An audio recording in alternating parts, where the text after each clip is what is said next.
I'd like to call the December 13th, 2023 Town Board meeting to order. Ms. Marco, would you call the roll? Mr. Christou? Present. Mrs. Miller-Herrera? Present. Mr. Dodson? Present. Mr. Mastriani? Present. And Mrs. Collins? Present. 5 present. Thank you, Ms. Marco. A quorum is present. Please join us in reciting the Pledge of Allegiance. And Ms. Miller-Herrera, will you please lead us? I pledge allegiance to the flag of the United States of America and to the republic for which it stands, one nation, under God, indivisible, with liberty and justice for all.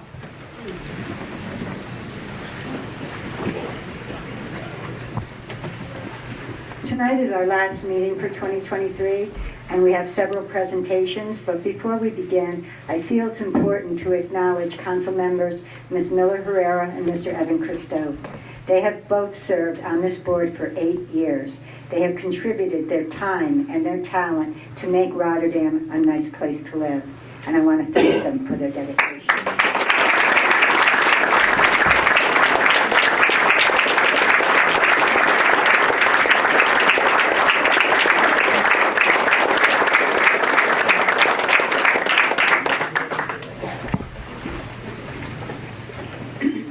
Usually when we have an officer to swear in, we go a little out of order, so I'm going to ask that we start with Resolution 351, if the clerk would read.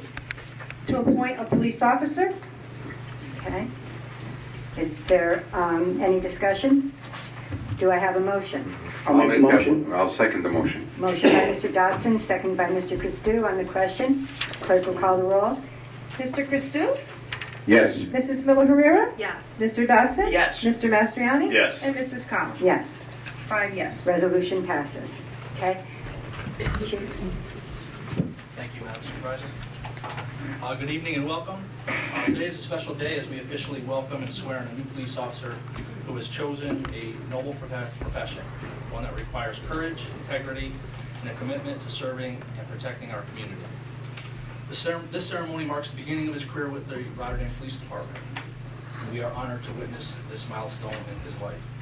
Before us stands Jared Dunham, a graduate of Mahonison High School, a distinguished veteran of the United States Marine Corps holding the rank of sergeant, and a 2-year member of the Coast Police Department, who has chosen to embark on a new chapter in his career, transitioning to the Rotterdam Police Department. He brings with him a wealth of knowledge, leadership experience, and an unwavering dedication to law enforcement. Today we welcome you into our ranks and acknowledge your pledge to serve with integrity. I will now administer the oath of office.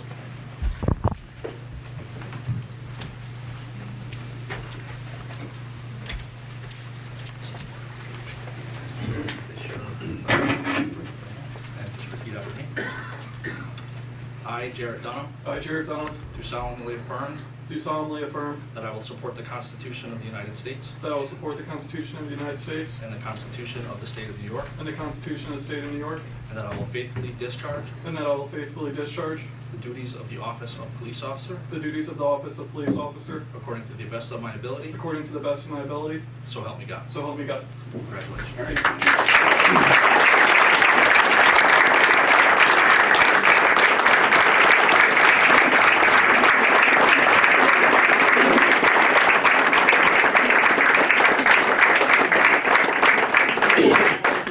Hoorah.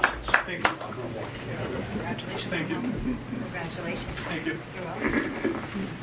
Thank you. I would also like to state that I know we have members of our police department who come for the swearing in, but we are going to be having a presentation about the courts and police buildings. So if you're not on duty and you have the time, it might be nice to stay and see what Barton and Legibus has to offer. Okay?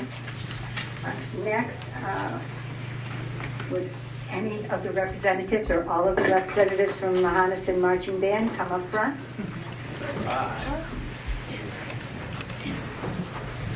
Anybody else would like to join?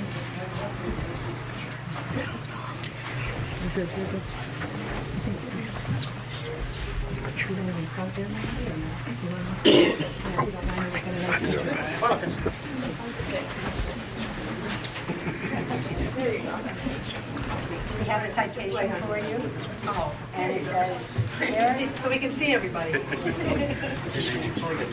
Whereas the town of Rotterdam and its residents desire to focus attention on noteworthy occasions and recognition within our town, and whereas the Mohanson Marching Band, through hard work and perseverance, competed in the New York State Field Band Conference, an 8-week-long competition season in Syracuse, New York, and whereas Mohanson was consistently recognized for its high achievement in its performances with their 73-student ensemble of students ranging from grades 7 through 12, and whereas the Mohanson Marching Band placed first, beating out 8 other schools in the Small School 3 division of the New York State Field Band Conference Championship on Sunday, October 29, 2023, with the high score of 83.725. And whereas a band is not complete without a director, with the Mohanson Marching Band being led by the successful efforts of director Jason Varga. Now, therefore, I, Molly A. Collins, Supervisor of the Town of Rotterdam, on behalf of the Town Board, Town Administration, and all our town residents, do hereby celebrate and honor the hard work and dedication put forth by Band Director Jason Varga and the students of the Mohanson Marching Band, and congratulates them on their first place victory at the New York State Field Band Conference.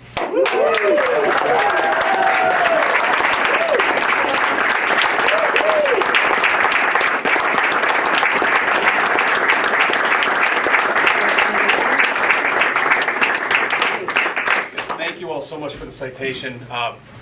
Getting to work with these wonderful kids is certainly award enough for those of us who get the chance to. Our staff is made up of a lot of alumni of the program, and they actually are working with our kids right now. We have our very successful award-winning color guard and marching drumline practicing right now at this moment. So we have a small group of representatives here, but I just wanted to make sure that everybody got a chance to check these guys out. This is the Governor's Cup. It's awarded to first place in the class. Nice. It's a traveling trophy, so we'll get our name engraved on the side, and then it goes back next year for either us to defend or we may possibly be moved up a division to tougher competition because these guys did such a great job. So, so thank you all again. Appreciate it.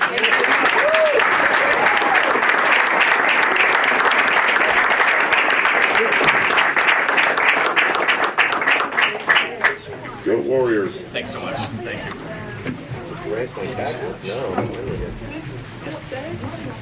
Warrior proud. See you later. Did you get that? Yeah. I was playing to a packed house, and I've got no one. Hey guys, good job. Thank you.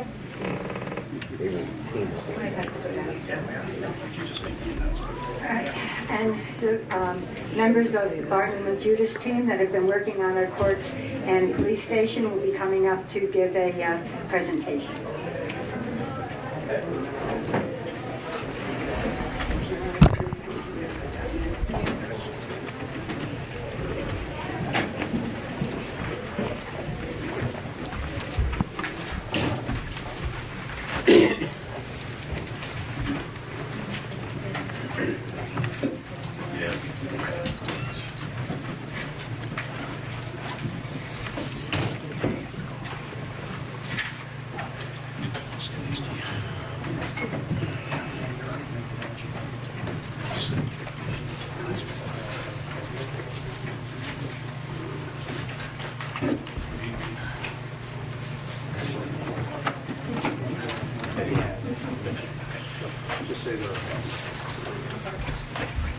Courtney, and could you grab the lights over there?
Yeah.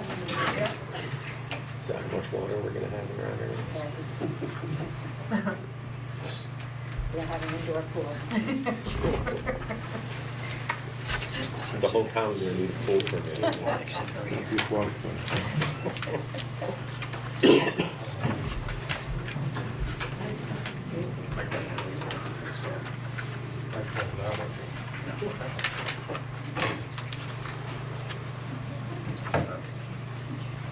You're just gonna have to talk loud, because that's not the greatest. Gotta go real Oh, I close, can gotta talk talk loud. real time. real close. Just project loud. and Do you're you good want to it go. at the microphone, or do you want me just to talk? Yeah, you can talk, why don't you talk loud? Okay, Loud. good. My name is Tim Bivens with Bartlett Judas. I'm here with Don Fletcher, who's the Senior Vice President, and Josh Conley. You're gonna go louder. Wow, okay. Josh Conley is also a project architect. The town has asked us to do feasibility study, building condition review for your existing police and courts facility. So this is a picture on the front cover of your existing facility, if nobody saw that before. Let's go to the next page for the agenda. So again, our pictures are here if you want to remember us. We're going to go through a little bit of what our critical items that we found within the existing police and courts facility first. Talk about some of the critical findings that were deficient, and then talk a little bit about 3 potential options, a cost analysis, and then have questions. So our feasibility study was basically a needs assessment facility for what exists today. Your police courts facility is undersized. The building's about 14,000 square feet. It's a building from the 1920s. It doesn't meet current codes. When we classify that building, it's considered a type 4 essential needs facility, so it has to meet certain criteria, seismic loading, use, and basically in the event of catastrophe or events, this facility has to remain operational. Our findings were that the building is underprogrammed in size, but basically does not meet the needs of an essential facility. Life safety in the building, inadequate. Exiting is poor. Doors operate in the opposite directions. Minimum clearance for hallways, all deficient. In addition to that, the first floor of the building is somewhat elevated from grade, so it doesn't meet handicap accessibility. Approach to the building, entering court. The picture in the middle is actually the courtroom, which is congested. You don't have a very good view of the whole room, but even those exit doors operate in the opposite direction you're supposed to. There is an exit stair on the outside of the building, but interior-wise, there is inadequate exits. Multiple story building, 3 stories. There's one internal stair, not fire protected. So some of those deficiencies are within the building. There is an elevator, which really doesn't do it justice here. The sidewalls are actually, you can touch the sidewalls when you go down the elevator. The police use this sometimes to transport prisoners to the lower level for booking, but it's very dangerous. And most times they find that they have to somewhat carry or bring them down the stairs, which is dangerous because they sometimes are combative. Mechanical systems in the building. Is that the next one? No. Building envelope. The buildings, like I said, is from the 1920s. So energy efficiency isn't up to current codes. The windows, the mechanical systems. I talked about the size of the building. The existing building is 14,000 square feet. It's 3 stories. When we went through and did the needs assessment and programming between police and courts, they essentially need about 39,500 square feet to fulfill all of their needs. So you can see that the facility is about 25,000 square feet undersized. Especially when you consider today's, the way the world we live today, the thing they need for support, services that go with everything. The courtroom, like I said, we should probably have a better picture, but very congested to come into. There's a little plexiglass vestibule to go through. It's not handicap accessible. Matter of fact, the clerks actually work in the courtroom.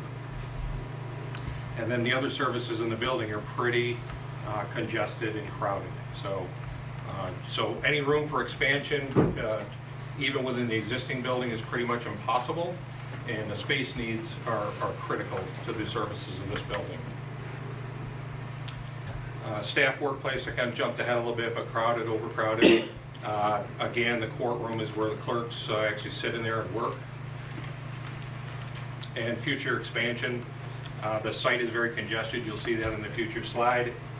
Very limited parking, and one of our options is to do work here, which we'll talk about in a second, but the site is very restrictive.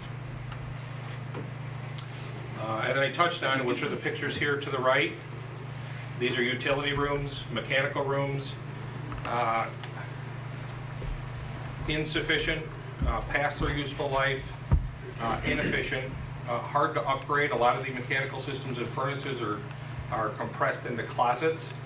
There's no room for expansion. The building doesn't even meet current airflow conditions that you need for spaces. Very difficult to upgrade those systems. So we're going to talk about some options, and we looked at 3 potential things that we could do for this facility to increase their program and make more efficient for the use of police and courts. You can't see the colors very well, but number 1 is this building in the middle. That is the existing facility now. Princetown Road is out here in front to orient you, and then this is the existing building. And there is a storage shed out back that has been built over the years that they use for storage and evidence. So this first option talks about how do we meet the program needs of the police department. Well, the first thing is we don't have enough space. So number 2 and number 3 are a building addition. Probably close to 25,000 square feet, multi-story. We've pretty much filled up the lot coverage in the site that we could have, but that would give us enough square footage to potentially expand those programs. And then, of course, we've lost with that addition storage within the evidence storage, and that's this building out in back, which would be here. So we've pretty much compressed the site as far as we possibly could. We're very limited in parking. So the requirements for the program in the site that we have are a need for 198 parking spots. Basically, we have 92. So then we've basically given pros and cons to each of these options. The pros for this site is that the town owns it. Okay, so that's a good benefit. The negatives are that relocation logistics would be very difficult for a project here. When we think that police operates here and courts operates here, if we're going to do a major reconstruction, how do they live in the space while we do that? Very difficult. So that's one big drawback. Limited expansion on the property and no future expansion possible. Inadequate parking. Challenges to upgrade the essential needs facility. So I mentioned that this building is a 1920s building. When we're essential needs, we have to meet certain code criteria, which means the building has to be seismic to a certain level. Converting this building to meet that criteria would be very difficult. It's a masonry and wood constructed building, not very conducive to those conditions. And then, of course, it's a multi-story facility. We're already struggling at this location with ADA accessibility, access stairs, everything to get to 3 stories, and we're going to also expand those 3 stories. So now stairs, elevators, all have become complicated because there are multiple floors and elevations within the building. Let's go to option 2. Option 2 was restudied. You had looked at about a year and a half or 2 years ago, potentially going to Viaport. That option was a lease of that facility with the landlord. This option was revisited There has been future discussions that maybe we would purchase this property, a portion of it, which is this big box right here. In total, that's a little over 80,000 square feet. For our program, 1 and 2 would be courts and police. 1 is courts, 2 is police, and 4 would be potentially future expansion. There is, out and back, we would build again, an evidence storage with a fenced area for protection and security, and the site has adequate parking. Pros to this is the expansion opportunities are available because we do have this additional 40,000 square feet that is potential to use in the future. There's adequate parking and it's a single-story facility. The cons are that the building would have to be purchased by the town. The one caveat to that is that this is kind of like a condo space. You would own the building, you don't own the site. Okay, so that causes some problems, potentially. That if the landlord wanted to put an out parcel with a bank or something else, you don't control that. The other issue with it too is we're talking, we need 198 parking spaces for police and courts. It's based on that square footage. It doesn't take into consideration the expansion space, which is another 40,000. So if we occupied that space, our parking would essentially double. So right now there's about 200 parking spaces out here. There is certainly parking around the rest of the mall space, but we don't own that. So that is a complication. The other little bit of a drawback for this one too is it is not centrally located within the community. And then lastly, the facility is located currently in an aquifer district. So based on those two options, 1 is to renovate, 2 is a potential condo or expansion space, and our third option was what if we built a new facility. So this facility looks at Broadway Road. I'm trying to orient you. And then where's Bernard Street is right here. The water tower sits here at number 4. This is the industrial park. This is the DEC building. This is the library, and up at the top is Westcott Street. So we're looking at this piece of property in here as a potential acquisition. It would have to be purchased by the town. Again, our building would be items 1 and 2, which is courts and police. We do have adequate parking around the site. There's a little over 200 parking spots. We have secure evidence storage. And then the green space is currently in the industrial park, and that is an opportunity for expansion in the future. It is vacant land at the moment, one older building, but it is nestled in here quite nicely. So the pros to this is that this is a centrally located site. It does have expansion opportunities. It does have adequate parking. It also is a single-story facility, which is much more conducive to public courts and to the police. The only con to this is, again, that the property would have to be purchased by the town. So with this option, we expanded a little bit further. The next slides are going to show you a potential illustration, and then we'll talk about the pros and cons to each building a little bit more in a comparison with them, and then a little cost summary. Question. Sure. How many acres is the parcel that Tom put in the buy? This piece right in here, Yeah. is it like 3.4 acres? And space number 8 from the industrial park, how big is that, do we know? We haven't evaluated that yet.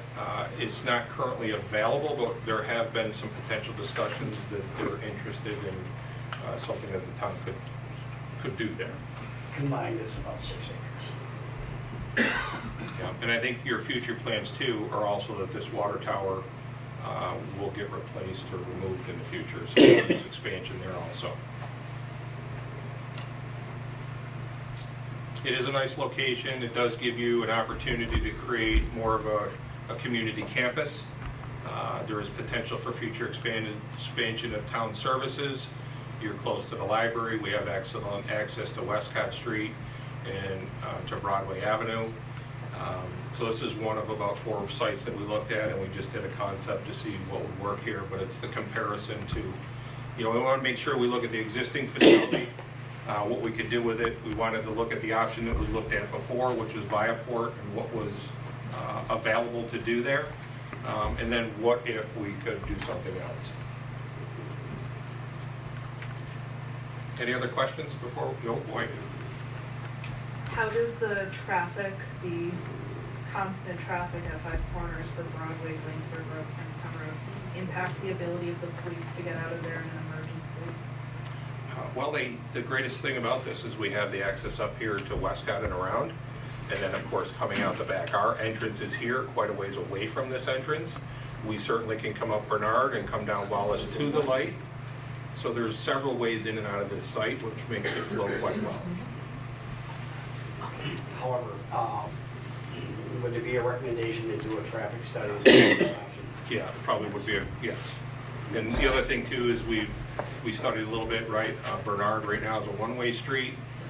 There was opportunities to open this up a little bit more to make it a better thoroughfare through here. So there are options, but it should be studied, yes. I noticed something on all 3 plans, Yep. okay? And I'm glad the chief's here because he'll probably know the answer. How come where the evidence is stored is not, why is it by itself? To me, it looks more unsecured. I would think I would want my evidence, which is what police collect and use to find people guilty or not guilty, whatever the case of crimes. Why is it by itself when I would think the most secure place would be inside the main building? Good question, and the answer is I probably should clarify the type of evidence, but we do have vehicles, motorcycles, bicycles, cars, that has to go someplace. Right, so my point being is why isn't it attached to the main building where it's more secure? You could build that, you're basically saying it's a big garage, a big storage garage. Right. You could build that anywhere. And certainly in every one of these examples, it's on the edge of the property, which makes it the most accessible from somebody who wants to get in there. Well, Am I right, Chief? Not necessarily.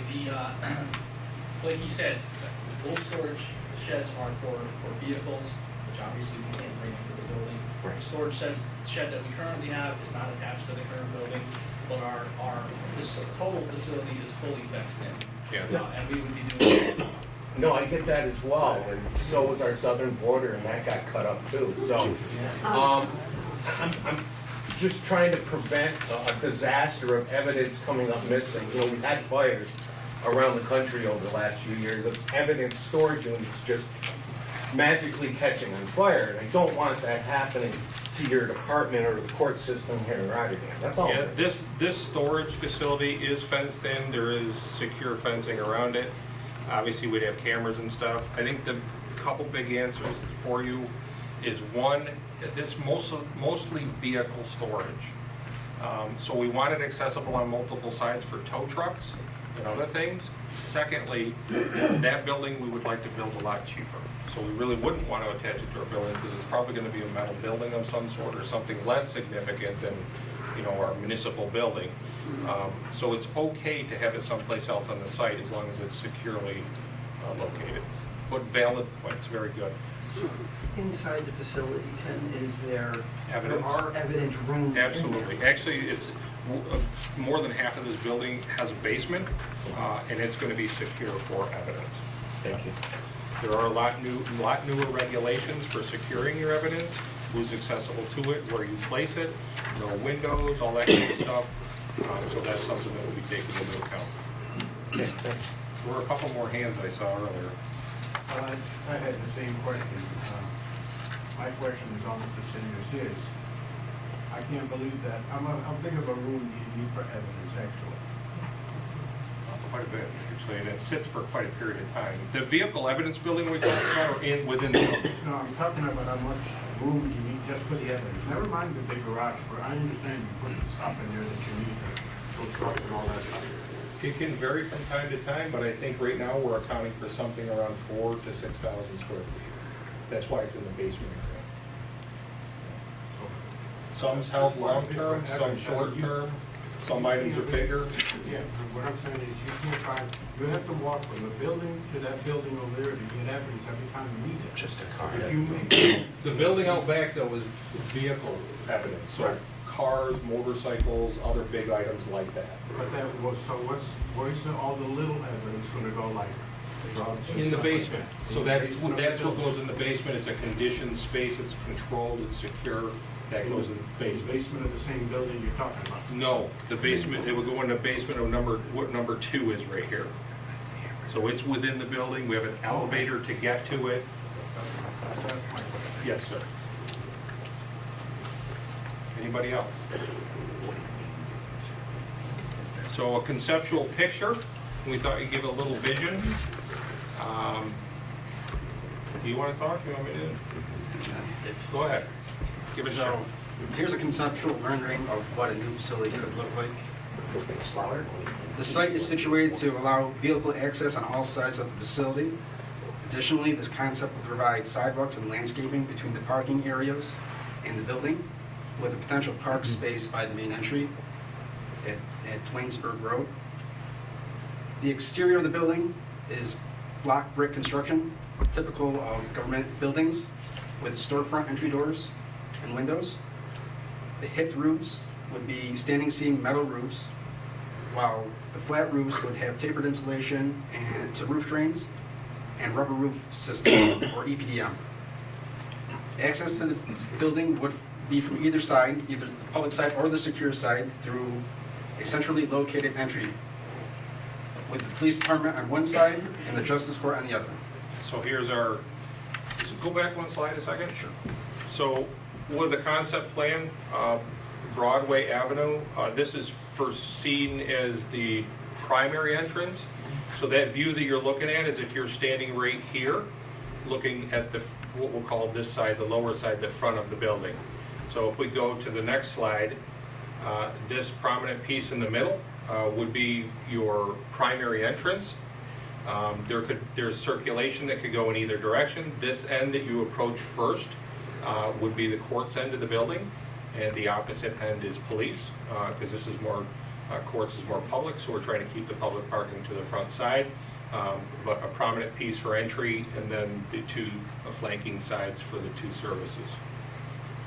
Can you go back one slide? Sure. You Put got your a pointer, pointer back here. yeah, put your pointer between 5 and C, that little space there. Yep. That is currently a paper street, Yep. okay? Are you, is that still gonna exist for people to enter into building C? Or is that gonna get cut off? What about where that paper street meets the white corner of that building right there? What's going to be there? Is that gonna be blocked off, or is that another entrance? Right now, we're trying to make this the primary entrance. Right. This can still exist, but again, back to your traffic study, that would all be identified. We've talked about, you know, how much traffic we may or may not have here, so that would define what we need to do. You might even want to look, and I mentioned this to Deputy Supervisor Dodson, taking Bernard Street and bringing it straight down and coming out along where number 7 is. Yep. Making that and the main road, which is far enough away from the 5 corners, which could help the traffic Yeah, situation. sure, if we could, especially if we could widen this, we would pull this parking back a little further and make that much more of a better That could become circulation. Bernard Street all the way to the road. Yep. Because right now, that paper street is considered Bernard Street extension. Right through here, yep. It's, No, that's ideal, I think, right here, and then if you ever have any other municipal buildings or parks or memorials, this makes it a much more prominent drive. Yep, excellent. Yes, ma'am? Has any consideration been given with new construction to using solar energy, either in a ground mounted system or rooftop panels or anything like that? Yeah, we haven't got that far yet, but if this were to go forward, those are all things we would look at. Ground source heat pump, you know, all that sort of stuff would be, you know, we would certainly want to be some, you know, environmentally friendly. Yes. Would it be able to, is there enough space in the extra area to generate like electricity for the building itself with a ground mounted system? I don't know that you want to give away that price is number 8, depending on what might go there in the future. We would certainly look at what we could do on the roof of our facility, even the roof of the evidence storage building, whatever we could get there. canopy. Yeah, parking canopy, sure, yeah. And those are even opportunities out there for potential grant money for something like that too. Excellent. Exactly where I was going with it. Yes, ma'am. I like, it looks very pretty. I just have this issue with flat roofs. Where does the water go if you have a flat So roof? personally, I like flat roofs better I- because I can control the water. Really? Yeah, because what happens with sloped roofs sometimes is the water comes off the building, it comes down the sides. Even if Yeah. you have gutters in our climate can be problematic, but then I still have the water to ice. It has to still go someplace in the ground. If it's on the roof, we're gonna slope the roof to drains, and I can control where it goes. So I understand what you're saying, but if you put a good quality roof on there, I usually like controlling the water better than allowing it to go someplace. Yes, sir. The paper street that was referred to between C and number 5. Yep, right here. Is that currently used by anybody? Because that would make a perfect official entrance into the facility for police employees, court employees, police officers, so on and so forth. And then that way it secures that whole area and everything. And I see you've got some parking out back. I imagine that's for official vehicles and Yep. officers coming to work and whatnot. So if you restrict that road to official use only, you've essentially secured that area as well, just by simply putting a fence on the other side you want to secure. Yeah, no, I think that's People all, enter this is building definitely C. something to look in the traffic study. If you do put a road in here, people always are encouraged to use it, no matter how you put it there, so whether we had secure fencing or something, but it certainly is something that Not would if you be, put a gate at the end of the road. that's possible, so that. C is a daycare. C is a daycare center, They need to people get enter into C. And there would be queuing issues again relative to the traffic light You want there. to be as far away You want from to 5 maximize corners it. as possible. Yeah, definitely things that will be considered. Again, this is very conceptual. Even the illustration, even if it looks wonderful, which we hope you like it, it is all very conceptual. There's still a lot of design that would have to go forward to work out all the details of something like this. More questions? I got another question. Yes, sir. Yeah, do you have any idea how much all this would cost? We're going to get to that. Yes, sir. Absolutely. That's the last slide. That's the saving the last for best, right? Next slide. It's got a flagpole too, if you didn't notice on the car. I like that flag. It's gotta be taller. We could do that. Actually, you probably have 2 or 3, right? We should have a state flag.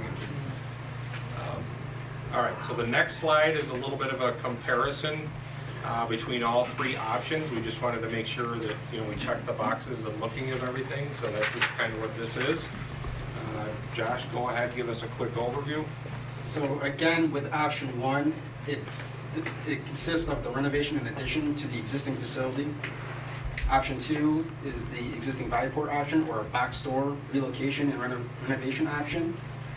Option 3 is the new construction option on a new site. Logistically, option 1 is the most complex, as town staff would need to be relocated during the construction process, when compared to option 2 and 3, which would be move-in ready.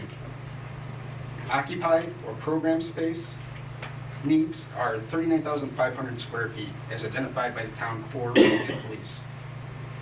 In order for option 1 to meet this requirement, an addition is needed. Option 2 and 3 would be designed to meet the town core and police needs. Essential needs facility, to convert the 1920s building into a risk category 4 building meeting today's standards and regulations is challenging and would be difficult to achieve. Option two would require upgrades to meet these requirements, while option 3 would be designed per these requirements. Run through the rest if you want. That's okay. So parking. Even with the addition to option 1, parking needs are still inadequate and well below the town zoning regulations. Option 2 and 3 would have adequate parking. Meeting space. Although currently inadequate, option 1 would be renovated to have ample meeting space, as with designs for option 2 and 3. Audio-video systems will be upgraded for option 1 and would be designed adequate for options 2 and 3. As previously stated, the location within the town, option 1 and 3 are more centrally located, as opposed to option 2, which is on the west end of town. All sites are accessed through local roads. Option 1, Princetown Road. Option 2, West Campbell. Option 3, Twinsburg Road. The structure of option 1 and 3 would be block brick construction, while option 2 is block construction. Expansion potential is very limited for option 1, as we've seen. There's no future expansion opportunity even after the addition occurs, whereas option 2 could be fitted out to approximately 87,500 square feet. And option 3, there's more opportunity to expand in the future. Lot coverage, per town zoning regulations, each option shown today meets the lot coverage of the zoning ordinance. Green space, really the only option that allows for any type of green space would be option 3. Option 1, again, very limited site, not much left there to make into a green space. And option 2, you don't own the site. It's the buy it for it. Remember, we're just buying the box, but we don't own anything around it. Vertical access, currently vertical access in the existing building is non-compliant. However, with the renovation and addition required for option 1 would result in a new compliant elevator and stairways. Option 2 and 3 would be single story to the public and at grade. So no vertical access is needed. ADA compliance, again, for option 1 is currently not compliant, but again, with the renovation and addition would be brought into compliance with current ADA standards. Option 2 and 3 would be a single-story facility and designed to be ADA compliant. Bathroom fixtures, doors, means of egress. Windows. Option 1 and 3 have more opportunity to incorporate windows to allow daylighting of the town staff workspace. Option 2 is very limited in this opportunity due to the size of the box store and staff workspace arrangement near the exterior walls. You know, when you think again about Viaport, it's 87,000 square feet. We only have access on 3 sides, but it's a huge box. So anything that's in the interior of that building, offices, meeting rooms, anything else, are going to be very limited. We have some around the perimeter, but there's not a lot, and that's a big box. Adjacent site and building control. The property and buildings for option 1 and 3 would be owned by the town. However, option 2, the property would be owned by a landlord, as well as the adjacent and attached buildings. The town would have no control or say over the landlord's use of the property. And lastly, option 1 and 3 are outside of the Aquifer District, but option 2 is within the Aquifer District. Any questions about any of those? Keep going. So here's your cost summary you were looking for, everybody's looking for. This is accountability for all 3 options, 1, 2, and 3 as they go across. So your capital construction cost, right, that's what it costs to build it initially. The option 1, which is our existing building, is about $31,500. 31 million. Take that. Just gonna say. Sold! Billion, sure. That was just to see if you're paying attention. It's all the same. So 31.5 million to build option 1. Again, very tricky. We have put estimates in there for temporary services and relocation, but to actually build that addition while we live in that facility is a challenge. Option 2 is the Viaport. That's 27 million. That also involves a potential, it's a roughly $4 million to purchase that box so that we own it. It is a good size, 87,000, but that's a big part of that expense. And this also doesn't take into account any future cost to build out that extra space that we And then, Does that, I'm sorry, does that price include like repaving the parking lot? no, that's not us, we don't own it. So that, What about the building? Will we be responsible for any maintenance or leaks or anything else? Yeah, you buy the box, we own the box. What I wanna know. That portion of the mall, So the that rest of the number's not mall. right. This is also complicated too, a little bit, I didn't mention it earlier, but the existing mall is a mall, and it is not a type 4, category 4 essential needs facility. So we would actually have to create a clear separation between the structures of our building and the rest of the mall. So there's going to be a firewall there, and we have to actually cut the steel structure so that we're independent. They can still be somewhat connected, but they have to act independently because our building has to be much more substantial in the event of an earthquake and other events. So that is factored in here, but that's part of that expense. And then, of course, option 3 is the new facility that was proposed, which is 228.5. Of course, then we factor in what our annual costs are for these facilities. Option 1 is $241,500. Option 2, Viaport, is bigger. This number, again, may be a little bit out of whack because the number in the long term would be higher. Potentially, because we have the extra 40,000 square feet that we're just going to have probably temporary heat in right now, but there will be expense to that in the future. And then the cheaper option is a brand new building, energy efficient, easier to operate, so it's about $213,000.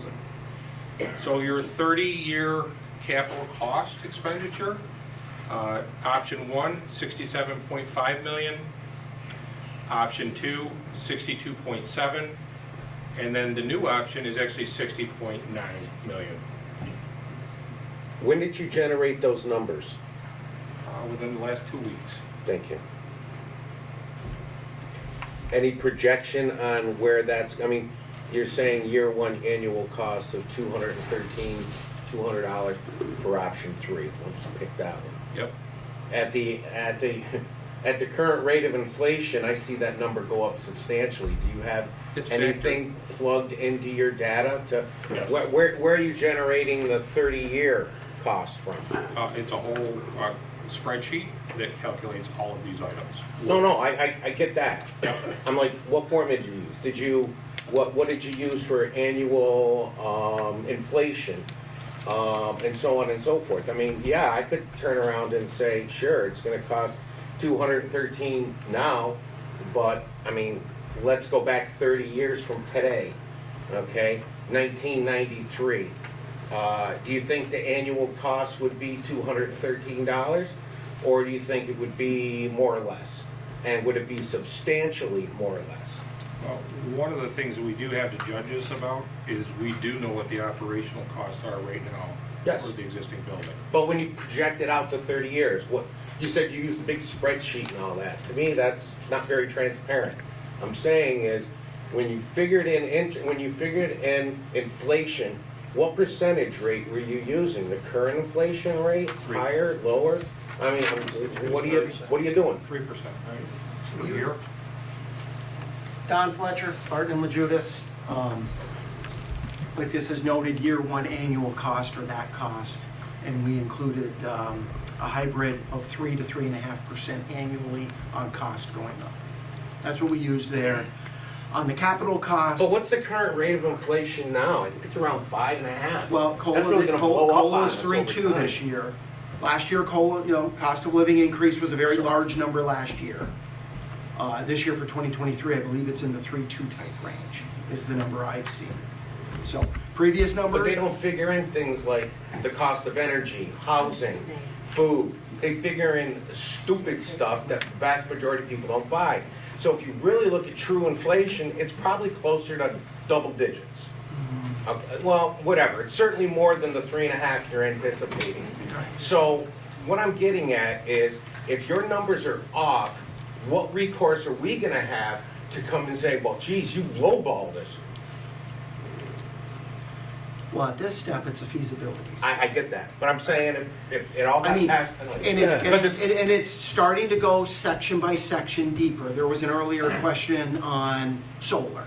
right? And how can we maybe use solar to try and get some grant money, maybe reduce the annual cost? When we came up with the year one annual cost, we did not assume we could have solar yet at this time. Not that we're not gonna look at it, but we didn't want to assume it when we were thinking year one, okay? Okay. We used that as the inflation based on past data for 3.5.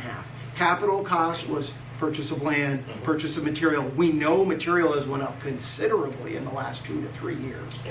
Contingency factor in there, so we weighed all that in. We did the same thing. You're going to take a loan, that's your mortgage, that's going to pay for doing the capital work at a 30-year note at an interest rate for that. So when you add up the 30-year annual cost and the capital cost with the interest on the mortgage, that's your total cost at the 30-year. Okay. All right? Hope your inflation numbers are In the back.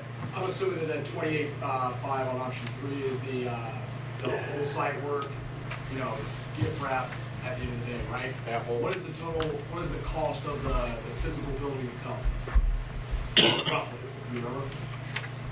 Of the actual building The building. construction? Yeah. I don't have the exact number. We have it all broken down. There's a site purchase cost that's in there. Site development costs, I think, were about $2 million. The rest is going to go to building, but it also includes infrastructure to the site, power, water, all of that. Okay. Yes, ma'am. Okay, it sounds like you guys are going to hit us with the option 3. How much is it gonna cost the taxpayers to buy that property? And how much money are we gonna get to sell the property that the police station and the courts are now? How much are we getting for that? Probably Because it looks like you guys are really going for option 3.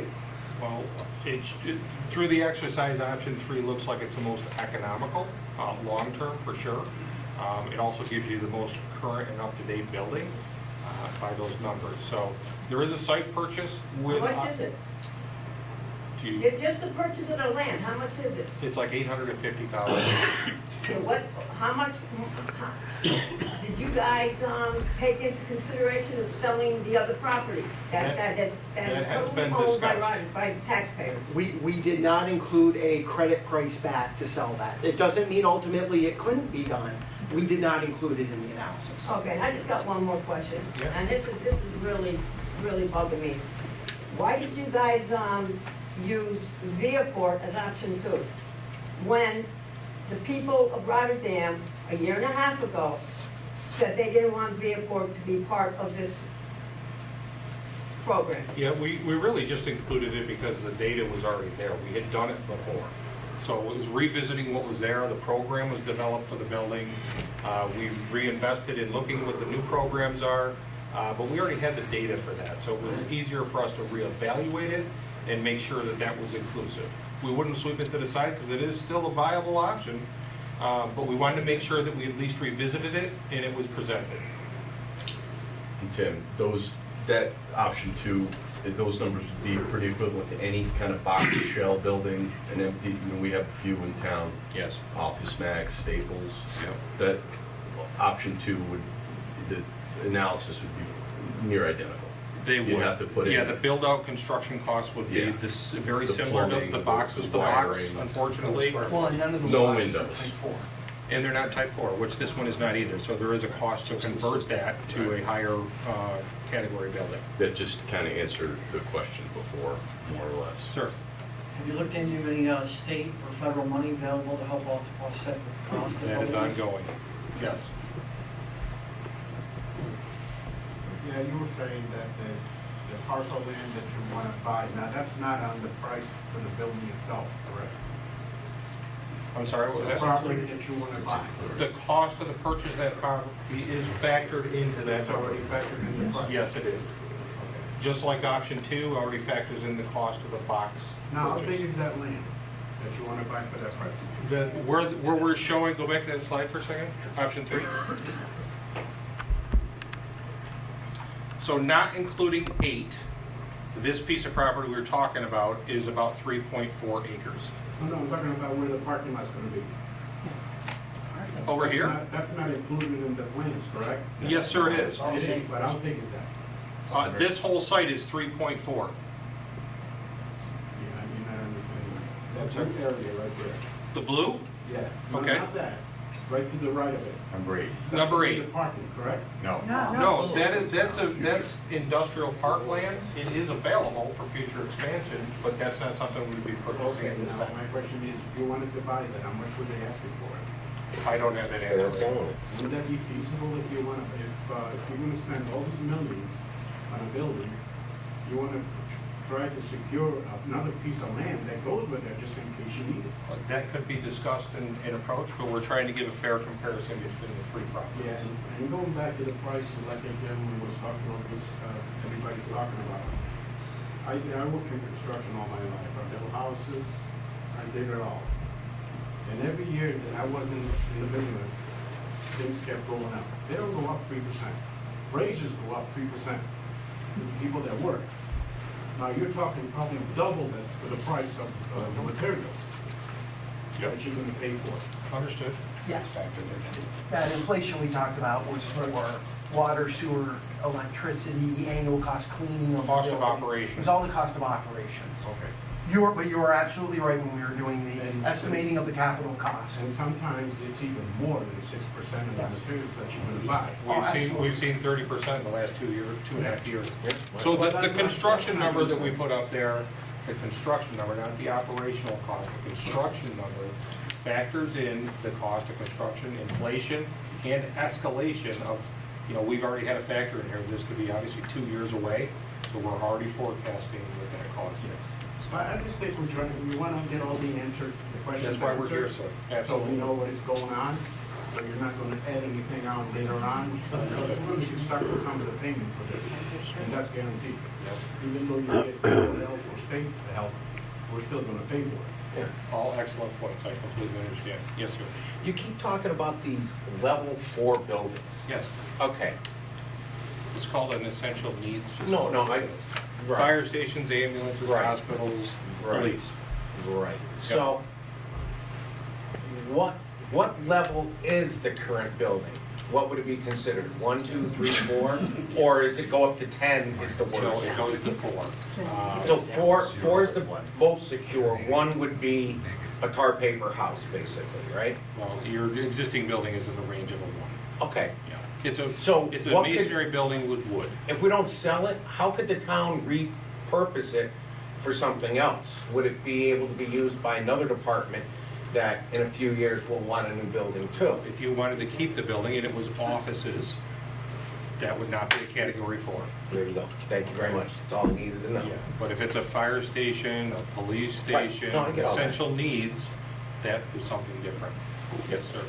Well, Yes, sir. So, as I'm sitting here listening to this, is there an option to do nothing? Stay the course as it is, or is this building so obsolete that it's not a possibility? It's really obsolete, yeah. Okay. Yeah, it's too bad we couldn't go take a tour of the facility. So it's, yeah, the mechanical systems are literally packed in the closets. It doesn't meet ventilation requirements, the insulation values of the building, exiting in the building, the elevator in the building. If you could see what the police officers have to do to bring detainees to the basement for booking, and they actually have to fight with them on the stairs. And then when you get downstairs and the hallway is literally 38 inches wide, and they're fighting with them, there's no proper holding cell, there's no proper bathrooms. The facility itself is completely obsolete. It was a former I mean, as this It was moves a former forward, school, yeah. as this moves forward, perhaps a video explaining what this building is like, walking through those halls and how you would have to transport a prisoner so that people can actually see what that looks like. There's gonna be We a- can't all go there. You're right. And also get your feasibility standpoint. So it's 3%. I mean, you could have plugged in 5%, 8%, 10% across the board. You're determining what your best option is. So yeah, 3% may not be the actual inflation rate, but it's for a feasibility standpoint, you want something constant across the board. You can put whatever other number you want in there. It doesn't matter. So to your point, no matter what option you go with, the increase is going to be Percent-wise, consistent. right. So if you use Very good 8%, point. that number's going to go up, but it's still constant across the board. So from a feasibility standpoint, So I mean, I think we're getting wrapped up around what inflation's gonna be. When you're just looking at what the best option is when you look down 1, 2, or 3. I'm just trying to prevent sticker shock. That's it. You know, 60 million today, a couple years later, when we finally get it put up, you know, is it 70? You know, and then we're in it, and we can't tell you, nah, we don't want it, you know, and you're gonna tell us, well, pay us for what we did. You know, that's all I'm trying, I mean, the numbers you give us, when we finally agree to whatever we're gonna do, if anything, are those binding? Or do you factor in a play of certain percentage for increases of cost, labor, and so on and so forth? Yeah, like I said before, we have factors of inflation and factors of escalation over time. So those are built into. And you can't exceed those? Well, even if you make a loss? I don't have a crystal ball, but we're, you know, for a company that's been in business over 60 years, I'm not questioning the integrity, sir. What I'm questioning is if it turns out you bid us at 60, just using round numbers, and the cost ends up being 70, because we see this in government projects all the time, are you gonna eat the 10 million? The answer is no, I can't control. Then why have a contract and why give us a bid if you're just gonna come up with a bill at the end? Feasibility study, so the process would be, eventually this goes to design. Right. We would go through a process of vetting out the options. But eventually you're gonna give us a number, right? Eventually, we're gonna continue to update our estimate based on the design, and then ultimately, it will get bid out to contractors, where we'll validate those numbers. And that number is held in stone. That number is held in stone. Okay, so if that number's held in stone, and if 2 years later, if everything doubles in price, or whatever, okay?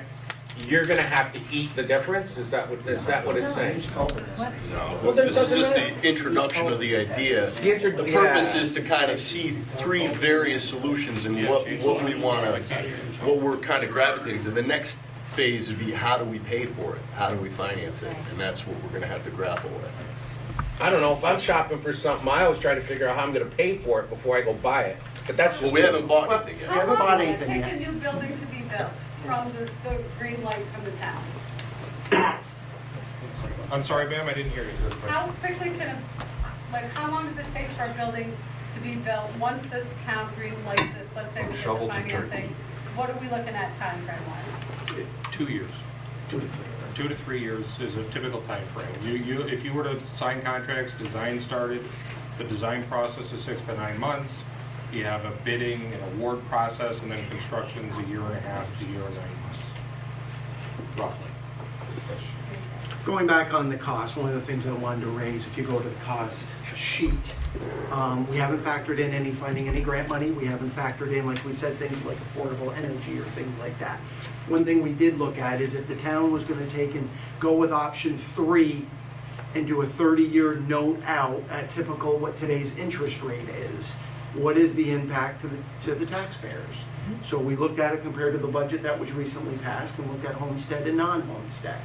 So for homestead, dividing the percentage out the way the town does for general fund, it's about 50 cents per thousand of assessed value. So in essence, for a house in Rotterdam that is assessed about $200,000, the annual cost increase would be about $100. Those are the numbers preliminarily that we've run. I got a question on that. Yeah? In a house that's assessed at $500,000, so you're talking $300 on it. I mean, that's, yeah, no doubt, doing the math. So people that work hard and build a nice house that they wanted to build, they always keep getting punished more than anybody else. Well, I mean, the town is an ad valorem tax. Sir. Yeah, as you did the studies and the 3 options, at any time, is there a plan to include representatives, let's say, from the police force? I know that you've got, especially the cons, okay, and what needs to be fixed. Well, as you look into the future and the technology that's needed, you know, especially for our police department, just from a safety perspective, had they one been included in a discussion? And 2, will they be? Because I think that's imperative that they be part of that process, and whomever is in the the Justice Yes, Department. yes, and it will continue. Okay, all right, because that's, I this is think it's crazy, we've got an opportunity, whatever option is, and, I think people are leaning one way, I don't know, but it seems crazy not to have, an opportunity that we have right now to really modernize it and go into the next, Tim, I got it. Yeah. I mean, they're here. Feel free to weigh in. I can say that I've met with these gentlemen over the past at least 2 years, I would say. Yep. They've been to our facility multiple times, toured our facility, questioned us on our operations. So yes, we've worked with these gentlemen several times over the last week. And we met with the judges. And we met with the judges. I think no different than the process.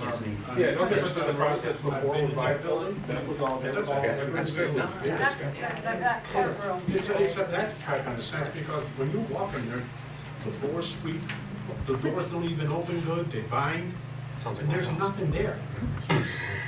It's a shameful building to have put the police officers that put their life on the line every day. We understand. They need something. And I'll, just one second, to your comment before, there is going to be another public meeting in another month or so, I think we were talking about. You did have a good suggestion. We'll probably either have a slide of a whole bunch of photographs of that existing building. I'm not sure we have video, but we might shoot some. But we have a lot of photos that are a little more eye-opening, certainly. So, yes, sir.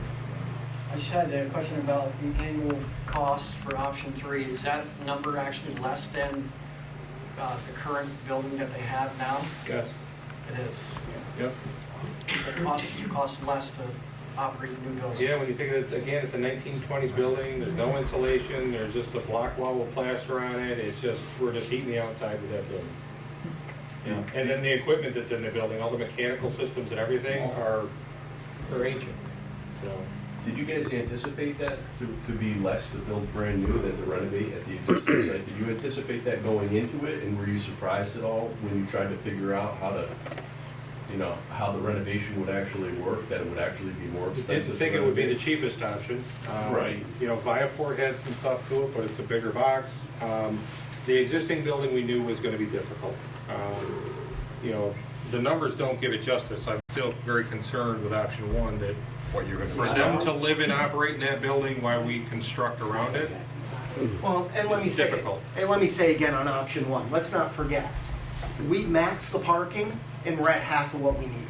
Yeah. So, I mean, the building on option 1 is not ultimately really a viable, true No option. future option. And actually, go back to that slide for option 1. This is really compressed in here. It again doesn't do it justice, but you'll see this is our existing building. This is the building addition, and we need to come around the front a little bit to address access point and accessibility because those stairs up into the building. But we have a real major choke point right here at this entrance. This is very restrictive. Everything about the site is super restrictive. We have, the backside is police. This is their evidence storage. This whole site is fenced. There's a controlled access fence here, a controlled access fence here. So we only have like this. You have to back in and back out. It's a terrible site. More spaces.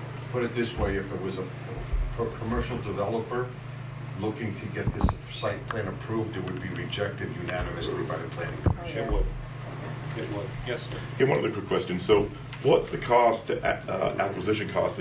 You talked about how you could take the box option and move it to another box option, right? So it's transferable, basically. The third option is probably transferable as well, depending on the cost of the property. So what was the cost of the property? And let's say a nice resident said, hey, I'd like to donate 6 acres to the town. Would cost the town nothing for the acquisition of the property. I mean, I'm throwing that out there, but there may be other pieces of property that may be more affordable, maybe not so centrally located, but what was the cost to acquire that piece of property, or would be the cost? Option 3? Yes. $875 is the cost. Okay, you may have mentioned that. that. And the town has been exploring options to purchase properties. So that has been actively been ongoing for a couple of years. And of course, the other part with it too is location, right? I was just gonna say, not just that's for gonna be- value, but for their access in the town. Central location, they're out of patrol, I get it, but still being centrally located is huge. Yeah. I think just let me say this, I think the box is transferable to some degree, what we're talking about in the outbuilding and stuff. but it's your traffic, it's all your utilities. Is it a relatively flat site and you're gonna grade the site, or is it a hill Yeah. that someone wants to give, say, 6 acres? Site and access is probably, one of the really big things, if you are looking at another one. Yeah, and in that site too, actually, on option 3, the library's there, so you almost kind of have like a public corridor that would be developed there, so that's in place. Yes, ma'am? So just to refresh my own memory, I know Rotterdam EMS is over there. Is it a different parcel that they occupy? EMS building is right there. And will it matter if the policemen aren't there at the same site as, they could just function on their own? Yes, ma'am. Okay. Mr. Mastriani mentioned something earlier about other locations in town. He mentioned the former Staples store. Right across the street from where you're talking about now, there's no need to cut our box from somebody else's box. There's plenty of parking there. It's easily accessible. There's a well-regulated light system there that basically runs via, but it also runs for that side of the street as well. Typical Staples store is 8,000 to 10,000 square feet. I don't know. That's why I'm bringing it up, because you're talking about the old pay report. Okay. You're talking about Office Max though, aren't you? Or whatever it is. Okay, yeah, those Office Max. But those shell buildings don't have plumbing, you have to outfit all the construction, all the internet lines and electrical lines. It goes up. It's an option 2. That's why it's all been factored out. So a technology public store wouldn't have a bathroom or electric and networking cables run throughout it? We don't care. I was designed at You'd the have to edge gut all of that out. It wouldn't be nearly sufficient for what you would need here. A box store plumbing fixture count load is a fraction of what a business office or a utility building is. Okay, I'm just saying, because then you could much more easily, if you decide to go with option 2, then it would be much easier to adjust a separate building than it would for, I mean, heck, for that matter, we'd probably put it in a old strip mall. It's kind of embarrassing, but, there'd be plenty of utilities there, plenty of plumbing, plenty of everything else. But I don't know that I want my police department and my court system in a strip mall, I'm just saying. The other thing too is when you think about those buildings, most of them are block, some of them are drive-it, some of them are stucco. They're not of any permanence. If you're going to spend this kind of money to build a building, when you think of the Viaport option, it's an existing block wall, okay?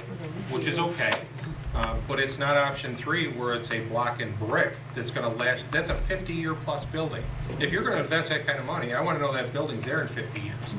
The Viaport building, The last one's been there 100, so I would hope you could give us 50. Just saying. Even though it's apparently a piece of crap now, hopefully in 100 years, I don't plan on being here, but, hopefully in 100 years it will be the new piece of crap, but hopefully it doesn't burn out in 50.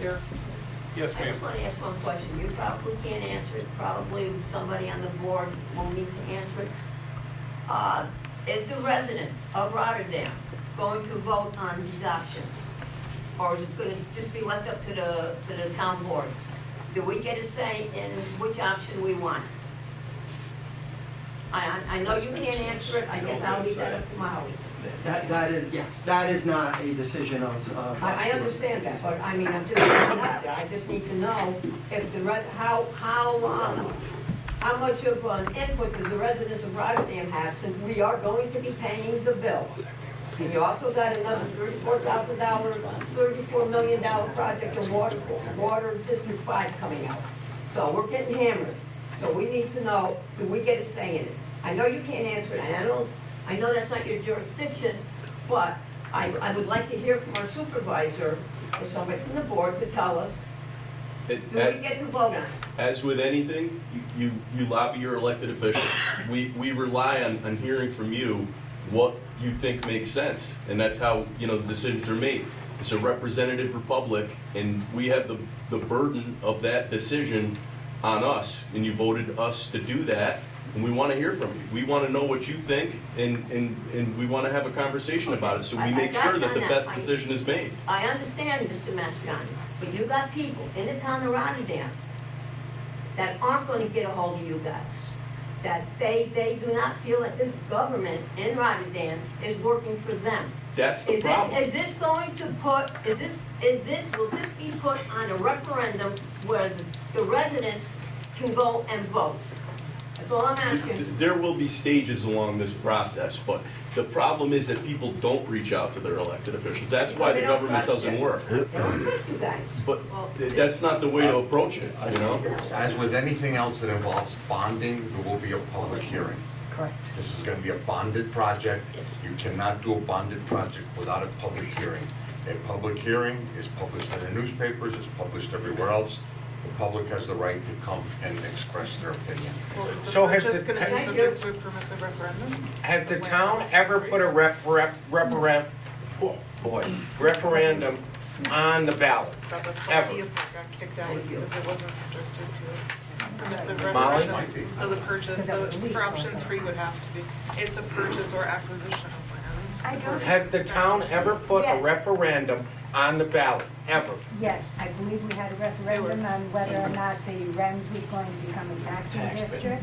Referendum. And there was also, even before my time, or I might have been a baby at the time, there was a referendum in the early 60s, late 50s, early 60s, for putting sewers throughout the whole. 1970.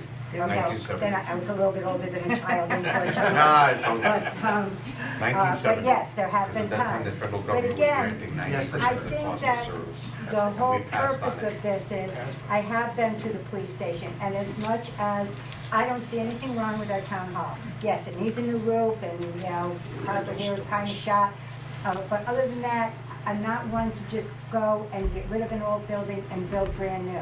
When you go to the police station, I don't know how safe these gentlemen and women are, because he is not kidding. I don't think I'm a really big person, and when I walk through part of the hallway where their booking is, I feel like my shoulders are touching the wall. Imagine us portly fellas. Right, and I don't think I'm that wide.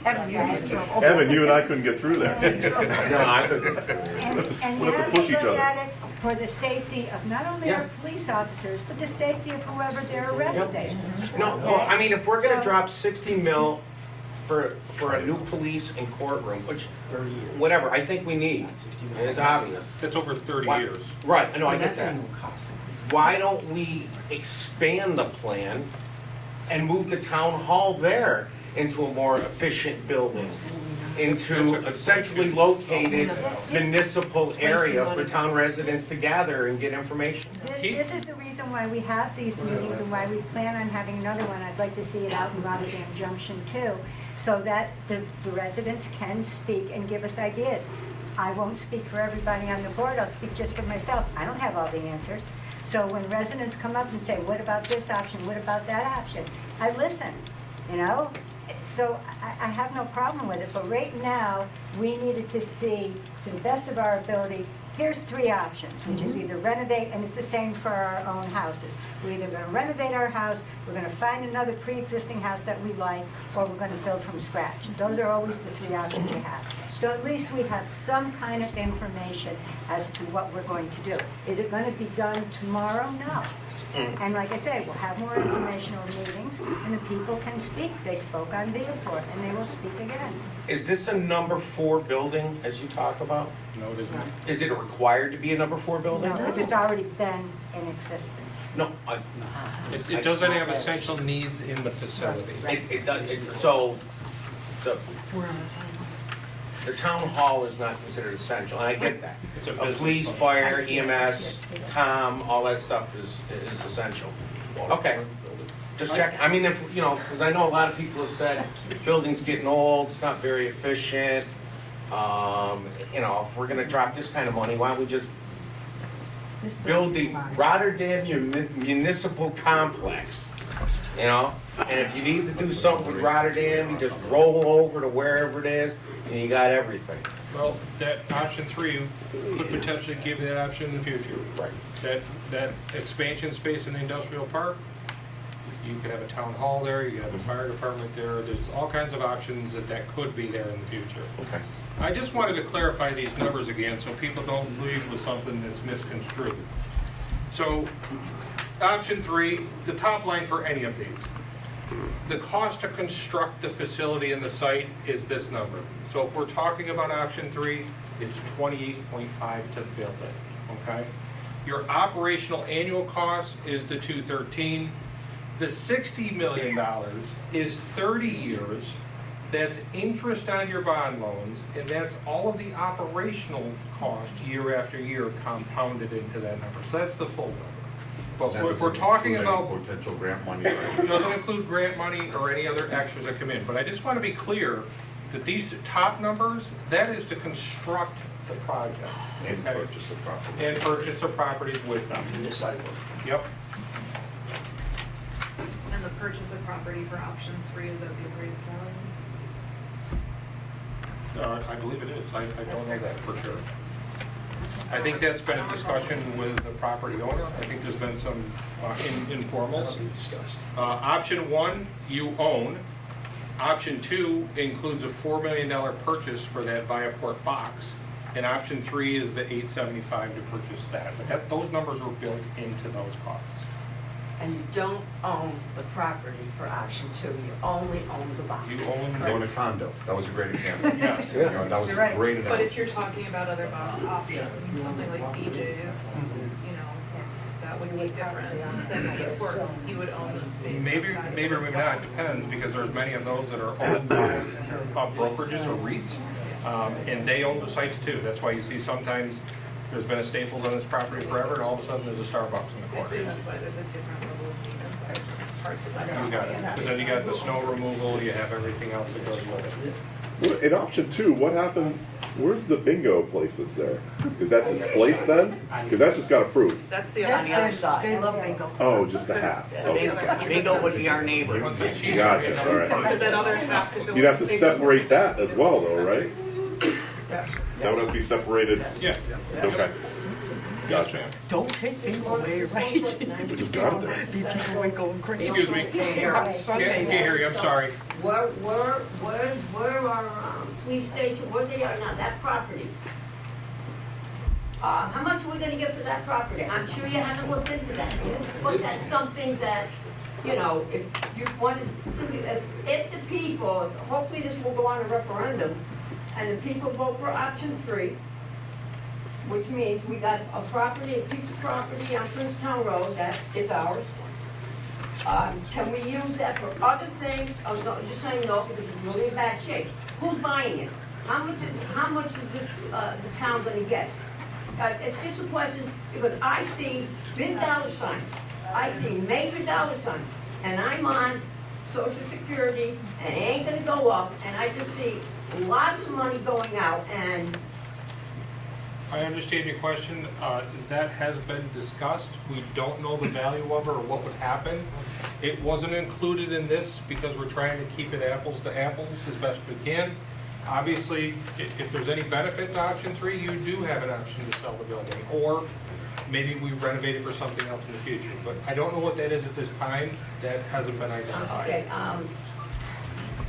If I can interject here, I'm not really sure, and please remind me if I'm wrong, but when the original plan was to move everything down to Viaport, was it not that you had thought that the town would give $700,000 between this building and the police station? Yeah, I want to say it was 350 each.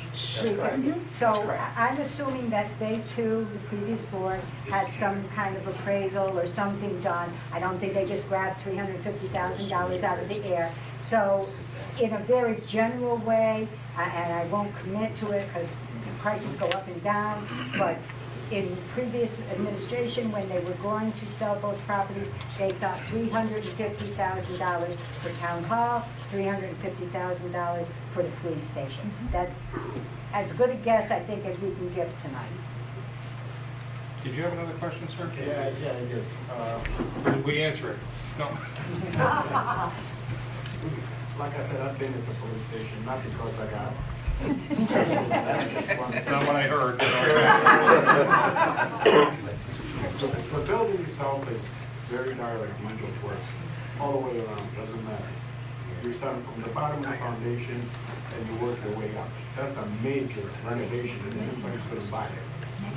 So what Molly said, about $350,000, how many acres is that property? It's like 3, maybe just, it's right around, just under 3. Under 3? You're lucky if you get that one. Is that right? Yeah, like I said, I don't know. I mean, I can't guarantee. It's like 1.9 or something like It just that. needs too much work. Don't disagree. Might pay to demolish it And like and I sell said, it. you know, option 3 is probably the best thing. So we really have to wait until the federal gets involved in this with some of their money and the state. Then you can figure out actually what it's gonna cost us. Correct? That's all part of the This is, process. this is maximum possible scenario, basically. That's the best scenario I can think of. Any other questions? Thank you. Thank you very much. Appreciate it. Yep, we'll see you in the future.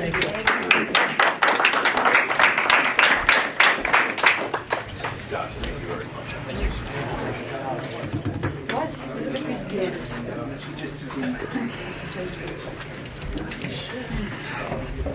Right now, we will continue with our meeting after the presentation.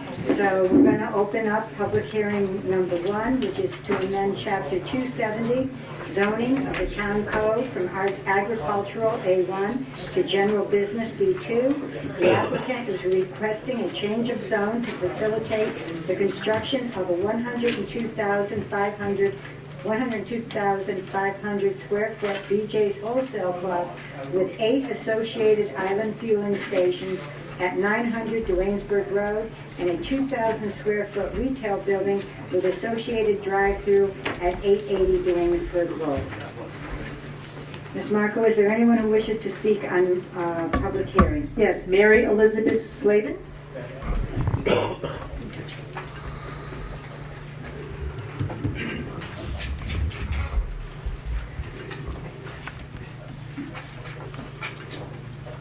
Good evening. Mary, if you push that down so you got to talk real close to it, Got it. real close, otherwise we're never going to hear you. Okay, thank you. Like this. Mary Beth Slevin here, actually on behalf of the applicant. We look forward to the opportunity to review this project with the board. We do remind the board that the legal standard for the analysis of this application is compliance with the comprehensive plan. We believe, based on the information that we provided to the board, that this project and the application for the change of zoning does in fact comply with the existing comprehensive plan from 2022, and we look forward to reviewing the project further with the board. Thank you. Thank you. I should mention again, everybody gets 4 minutes to speak. At around 3.5 minutes, I'll raise my hand, and you'll know to finish up your comments. Ms. Marco, is there anyone else? Yeah, Mark, I'm so sorry, Trek, I can't pronounce your last name, I'm so sorry. You can't say Trichinelli. Thank you so much. Marco can't say Thank you. Trichinelli. Oh my God. That was great. I just have a couple of questions about the BJ's moving. First one is why? What are you gonna get in the new BJ's that you don't have in the old BJ's?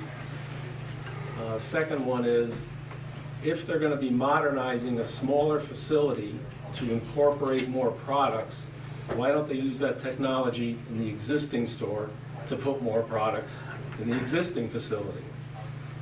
Also, the idea that you need 8 gas pumps. I did a quick survey, cursory at best, in a hurry.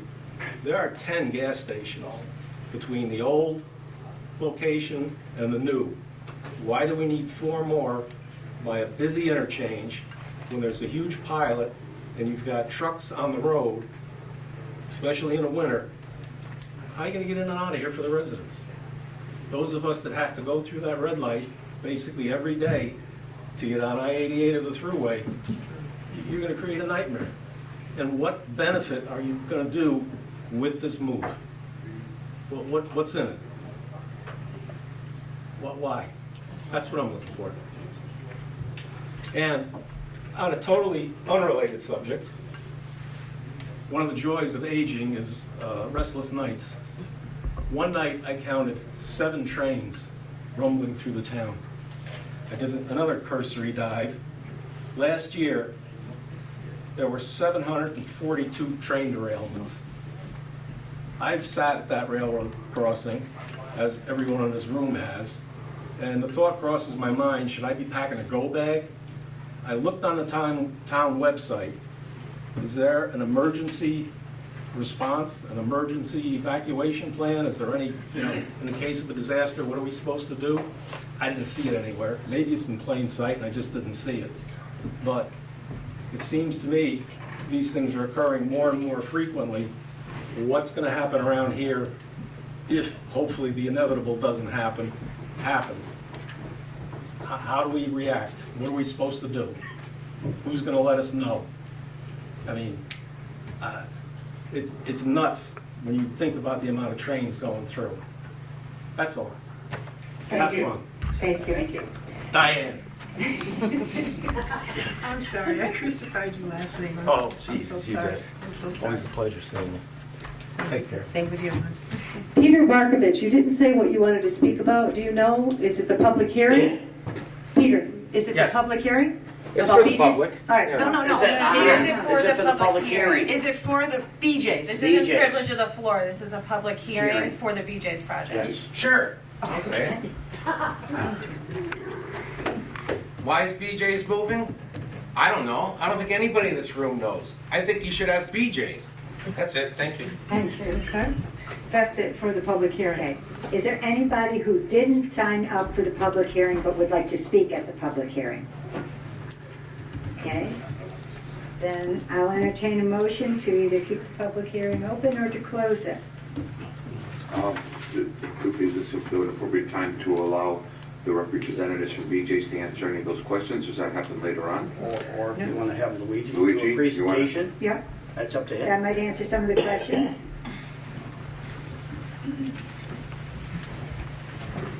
Good evening, Luigi Palesci with ABD Engineers and Surveyors. We are the engineer. The applicant is here. If many of you have shopped at BJ's, the existing building facility is very old. The existing concrete floor, they're constantly doing something. I know I shop there, and every time I roll my carts around, you got to be careful that the cart doesn't roll away from you.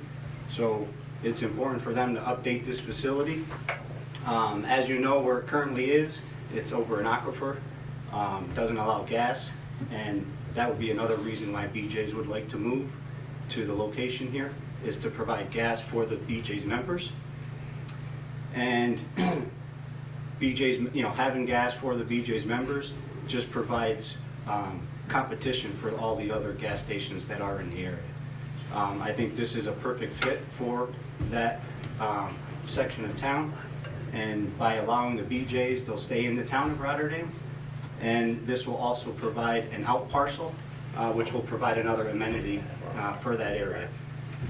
Duanesburg Road, it's part, as Mary Beth mentioned, it is part of the comprehensive plan to go general business. There are several commercial businesses along that corridor, and this will certainly fit well within that stretch of corridor in this town.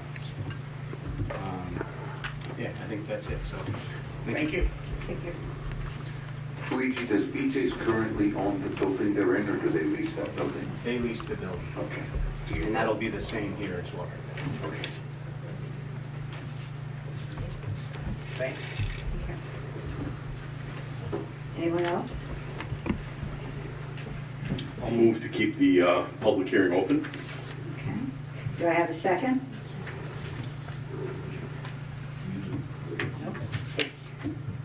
No reason. Okay. I can't move forward with that motion. I'll move that we close the public hearing. I'll second. A motion by Mr. Christou to close the public hearing, seconded by Mr. Dodson. Clerk will call the roll. Mr. Christou? Yes. Mrs. Miller Herrera? Yes. Mr. Dodson? Yes. Mr. Mastriani? Yes. Mrs. Collins? Yes. 5 yes to close. Motion passed. Okay.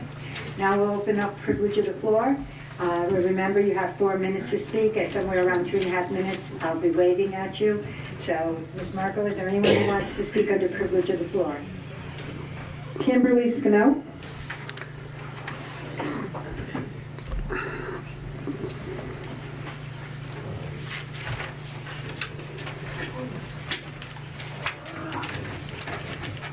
Good evening. Oh, wow, this really isn't working. I'll just You talk in got a it. really You gotta loud, go. I'll just talk in a really loud voice. I just wanted to thank you all for your consideration of extending the moratorium for an additional 6 months. The Energy Advisory Committee was formed and we met for the first time in March. We have been working diligently. Hopefully you have been able to see the progress that we've made in our code. I wanted to thank you all for your feedback. We appreciated an opportunity to sit down with everyone, to talk to different stakeholders, and we would really like this to be perfect. So I want to thank you all for your consideration and moving forward and letting us have an additional 6 months so that we can finalize everything and that the town designated engineer can take his time looking over it, and of course the town attorney can make sure that it's perfect. So, thank you. Thank you. Andrea Capola?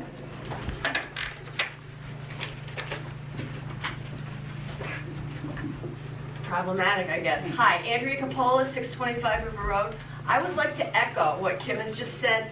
They worked very hard, and it wasn't just the hours they spent here.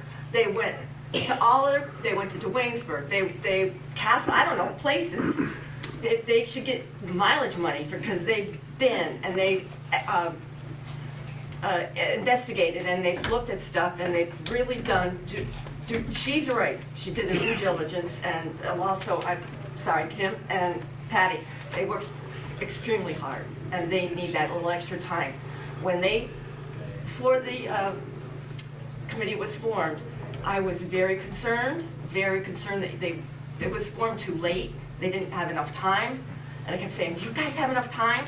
Thank you. Please make sure that they get the time they really need." What I really came here to say was, I was looked at the news before I showed up tonight, and the Toys for Tots drive is still going on. What they really need are older children presents, 11 years old and up. So if you haven't donated or you'd like to donate again, try to remember the older kids. Thanks. Thank you. Thank you, Andrea. Eric Hess?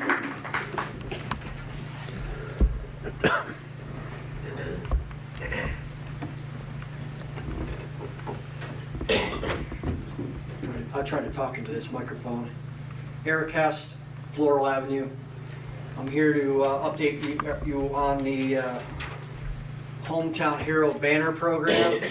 Behind me hanging on the walls, a sample of, it's one of 18 banners that have been made, and they're ready to go up in the spring. We have actually 19 sponsors.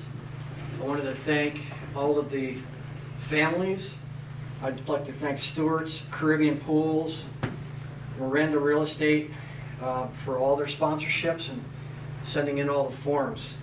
It's been quite a process getting here so far. January 1st, I'd like to open it back up again for additional sponsors to have more banners created. We have 35 poles approved to put them on.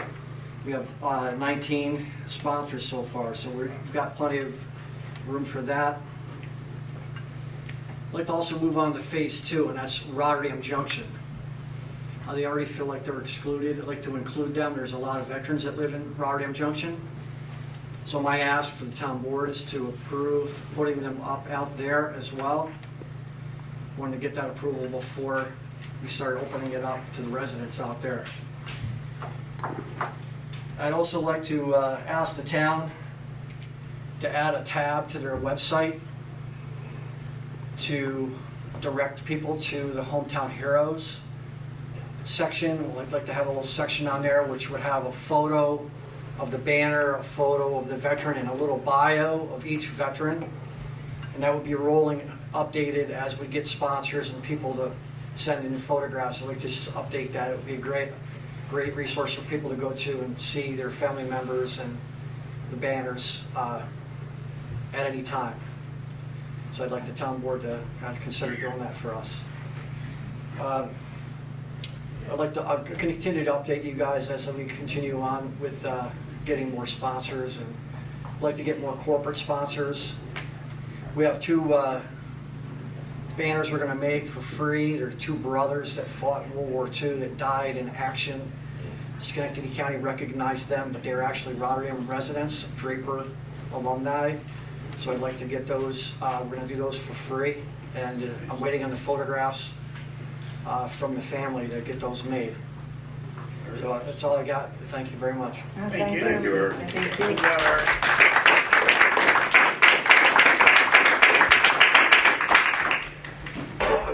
Bruno San Giovanni. So what do you mean, Molly? I know. Usually we meet in the office. Let's give them something to talk Oh, about. this was my chance to speak to the board. My name is Bruno Samperani. I live at 883 Dunsville Road. Probably all of you know what that road, the condition that's in, and also the bridge. That needs repair again, and every year they repair it. My question to you tonight is, can we do something about the tractor trailers that are not made to go on that road because it wasn't built for tractor trailers? So is the bridge. That wasn't built for tractor trailers. If you see, I see it every day. I see Niagara Mohawk with their long bed trailers, which probably are 100 feet long, loaded with all kinds of telephone poles. That's a lot of weight on that bridge. And I don't think it's made for that tonnage, so please, I hope you talk about this and you bring a resolution that put no tractor trailers allowed on that road. Because they're not supposed to be there in the first place. Thank you very much. I appreciate your time. Patty Malowitz.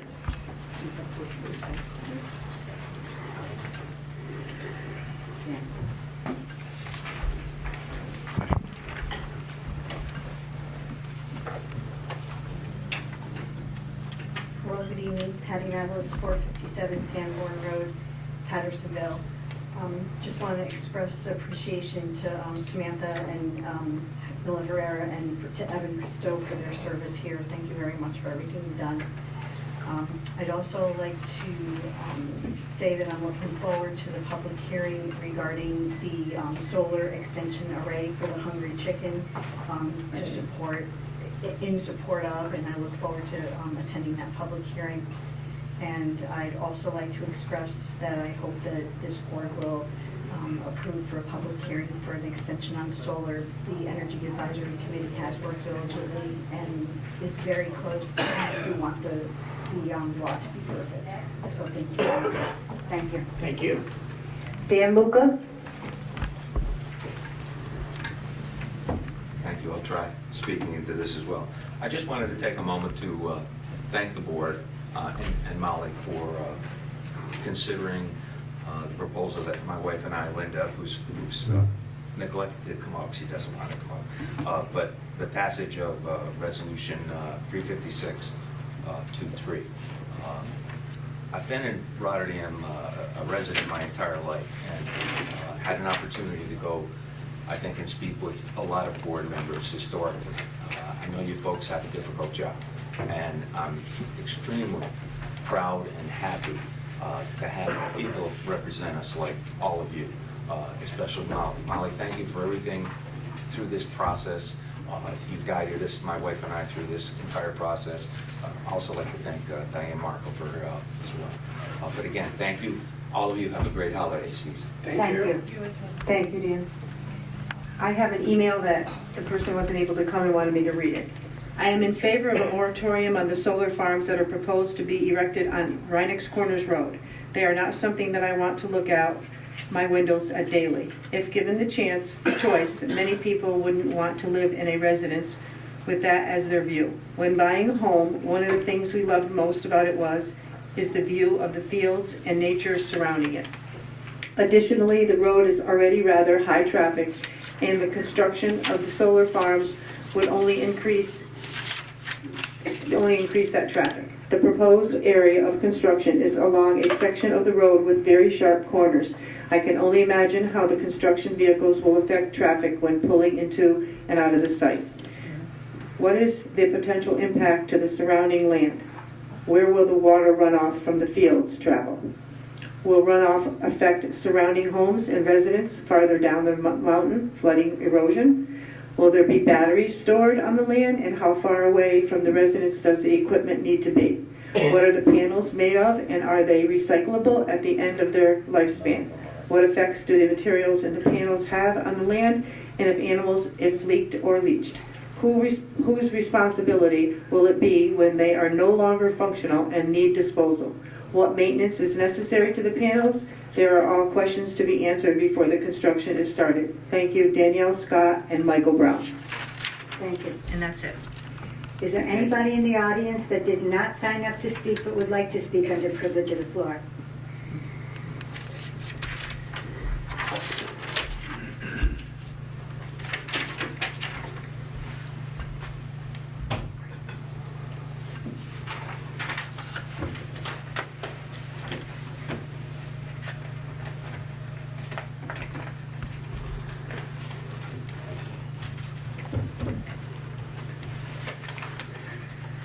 Brenda Trojan, Rotterdam. I'm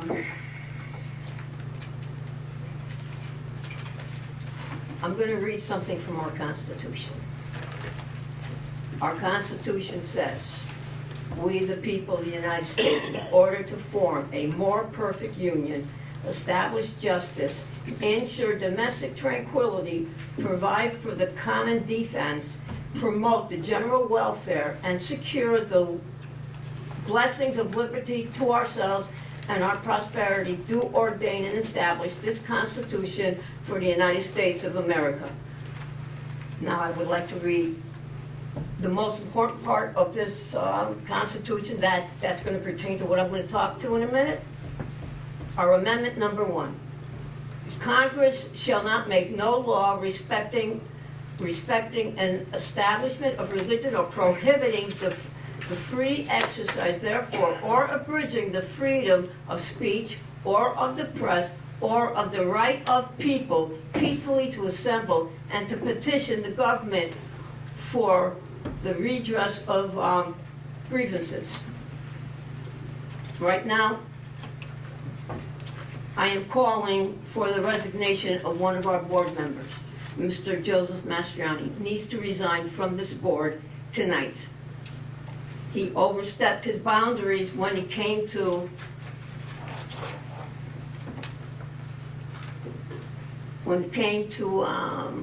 place in Five Corners when they were going to have the reading done by a drag queen story hour.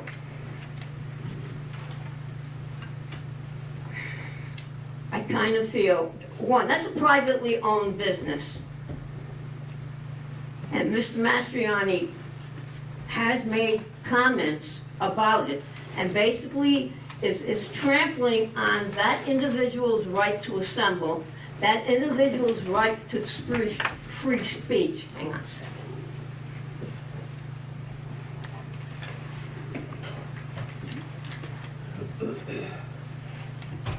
And by doing so, by putting not so nice posts on social media, the town of Rotterdam, this town board, not all of you, but is spewing hate in Rotterdam. I'm sorry. When a town board member decides to take upon himself to attack a privately owned business, to get the zoning board officer involved, and to also get Rotterdam police involved for no reason. No reason. They have the right, as a private business, to run their business the way they see fit. Mr. Mastriani's comment about the business is this type of entertainment is for adults, and adult entertainment is not permitted in Rotterdam. Where do you stop? Where do you keep going? Who else are you going to start attacking? I was against the fact that the immigrants, the migrants came here, not because they're immigrants, not because they don't have a right, but it was the wrong way they came in. I was at the bank when a bunch of kids drove by every night waving the flag and telling the people to get the hell out of here. Mr. Mastriani, you were there. I did not do that. So, you got to give me a couple more minutes. I'm sorry. No, over to it. Sit down. What does it stop? Who else are you gonna go after? And if this is considered adult entertainment, seriously? It's a privately owned business. You don't like drag queens, it's I'm fine. sorry. No, this is important. It doesn't- No, our it doesn't rights are matter. being trampled on by this government. Brenda, everybody gets their 4 minutes. I would like your resignation, sir, and please, do us a favor, read the Constitution, please. Is there anyone else who wishes to speak on the privilege of the floor?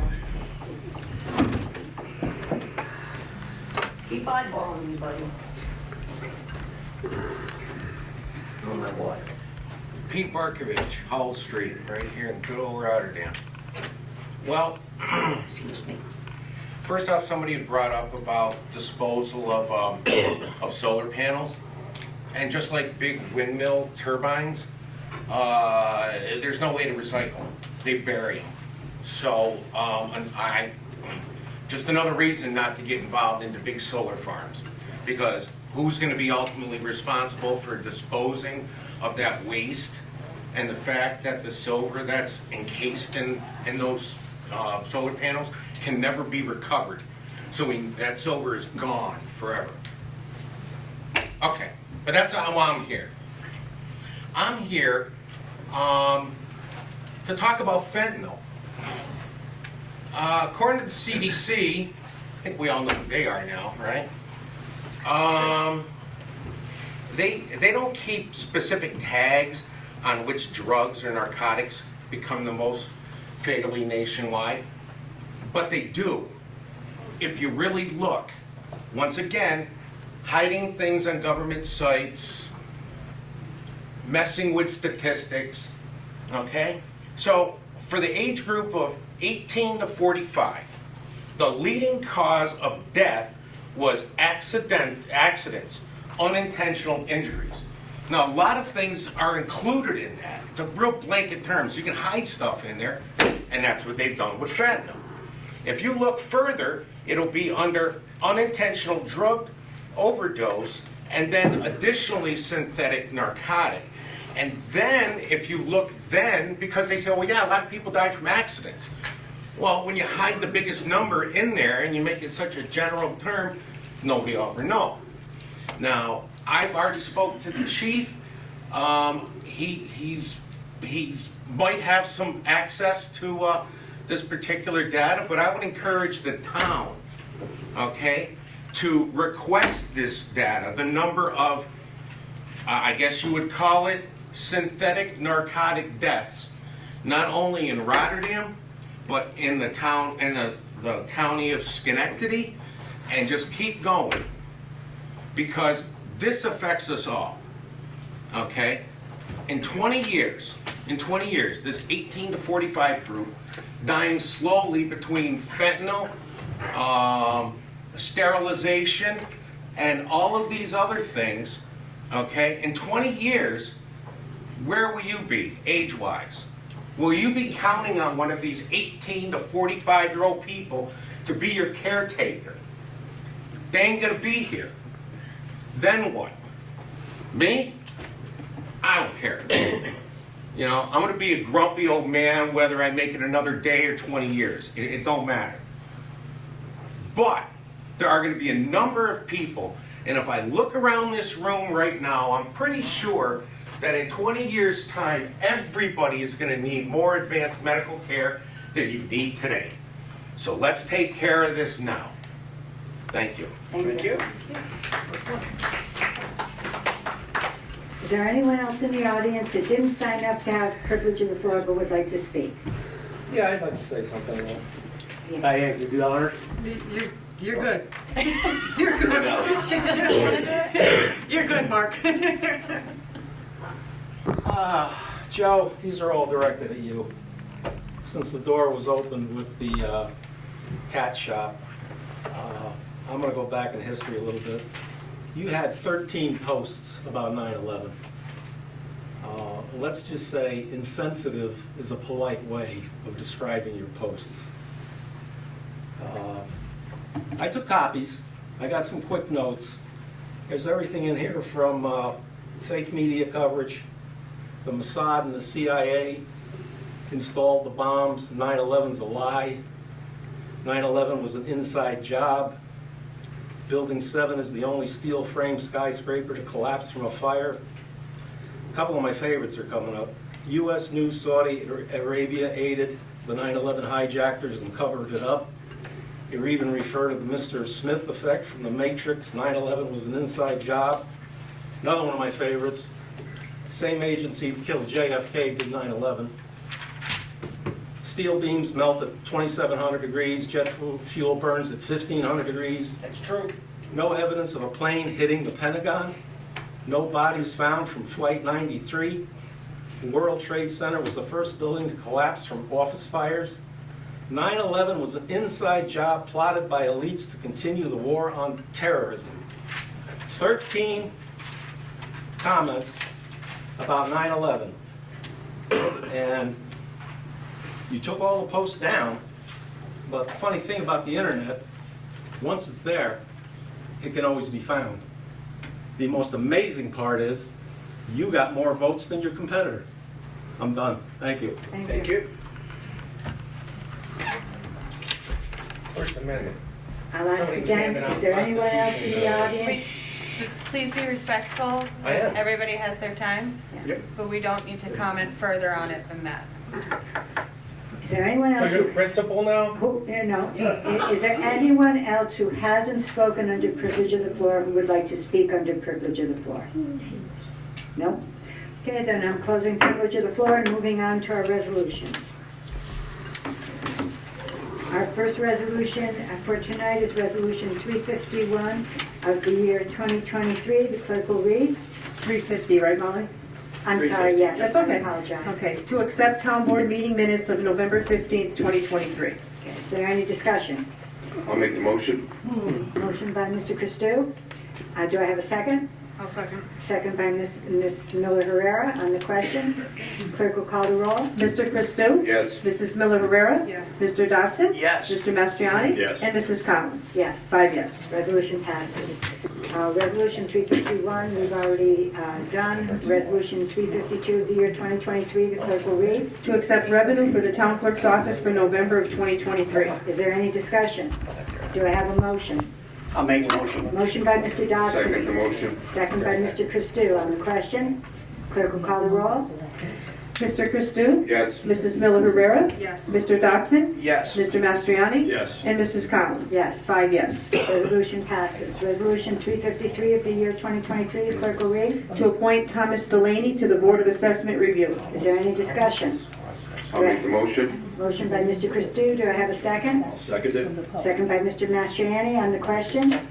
Clerk will call the roll. Mr. Christou? Yes. Mrs. Miller Herrera? Yes. Mr. Dotson? Yes. Mr. Mastriani? Yes. And Mrs. Collins? Yes. 5 yes. Resolution passes. Resolution 354 of the year 2023, the clerk will read. To negotiate and execute an agreement with Labella Associates for professional engineering services related to the Sewer District Number 7, Extension 1 Benefit Assessment Determination.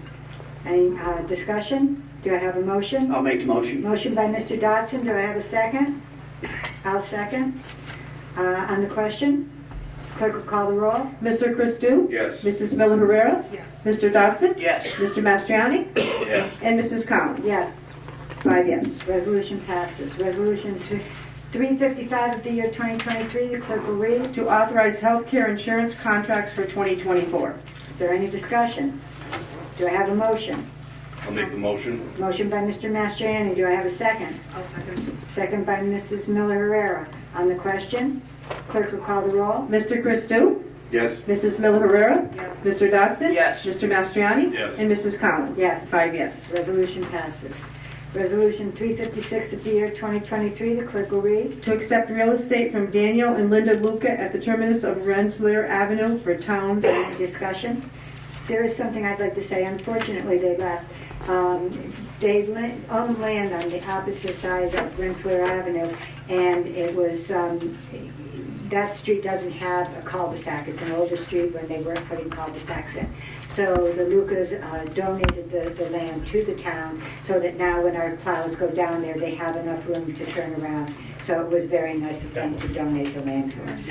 So, all right, so any other discussion? Do I have a motion? And I'd like to make the motion. Do I have a second? I'll second. Second by Mr. Dodson on the question. Clerk will call the roll. Mr. Christou? Yes. Mrs. Miller Herrera? Yes. Mr. Dodson? Yes. Mr. Mastriani? Yes. And Mrs. Collins? Yes. 5 yes. Resolution passes. Resolution 357 of the year 2023, the clerk will read. Requesting bids for police uniforms and equipment. Is there any discussion? Oops. Do I have a motion? I'll move. Motion by Mrs. Miller Herrera. Do I have a second? I'll second. Second by Mr. Dodson on the question. Clerk will call the roll. Mr. Christou? Yes. Mrs. Miller Herrera? Yes. Mr. Dodson? Yes. Mr. Mastriani? Yes. And Mrs. Collins? Yes. 5 yes. Resolution 350, resolution passes. Resolution 358 of the year 2023, the clerk will read. To call for a public hearing to discuss the allowance to install an 18.225 kilowatt ground-mounted small-scale solar array on a plus or minus 10-acre parcel for the use by the Hungry Chicken Country Store. Okay. Is there any discussion? Do I have a motion? I'll make the motion. I'll Motion by- second the motion. Motion by Mr. Dodson, second by Mr. Christou on the question. Clerk will call the roll. Mr. Christou? Yes. Mrs. Miller Herrera? Yes. Mr. Dodson? Yes. Mr. Mastriani? Yes. And Mrs. Collins? Yes. 5 yes. Resolution passes. Resolution 359 of the year 2023, the clerk will read. Approving bingo on Sundays at the Via Port for organizations. Okay, is there any discussion? Do I have a motion? I'll move. Motion by Mrs. Miller Herrera. Do I have a second? I'll second it. Second by Mr. Dodson on the question. Clerk will call the roll. Mr. Christou? Yes. Mrs. Miller Herrera? Yes. Mr. Dodson? Yes. Mr. Mastriani? Yes. And Mrs. Collins? Yes. 5 yes. Resolution passes. Resolution 360 of the year 2023, the clerk will read. To negotiate and execute an agreement with HydroSource Associates PC for hydrogeologic services and consulting. Is there any discussion? Do I have a motion? I'll make the motion. I'll second the motion by Mr. Dodson, and I'll second the motion on the question. Clerk will call the roll. Mr. Christou? Yes. Mrs. Miller Herrera? Yes. Mr. Dodson? Yes. Mr. Mastriani? Yes. And Mrs. Collins? Yes. 5 yes. Resolution passes. Resolution 361 of the year 2023, the clerk will read. To recognize the introduction of local law blank of 2023, to amend and extend local law number 9 of 2022, and schedule a public hearing thereon. Okay, is there any discussion? Do I have a motion? I'll make the motion. Motion by Mr. Dodson. Do I have a second? I'll second it. Second by Mr. Mastriani on the question. Clerk will call the roll. Mr. Christou? Yes. Mrs. Miller Herrera? Yes. Mr. Dodson? Yes. Mr. Mastriani? Yes. And Mrs. Collins? Yes. 5 yes. Resolution passes. Resolution 362 of the year 2023, the clerk will read. To approve budget transfers to the 2023 budget. Is there any discussion? Do I have a motion? I'll make the motion. Do I have a second? I'll second. Second by Mr. Dodson on the question.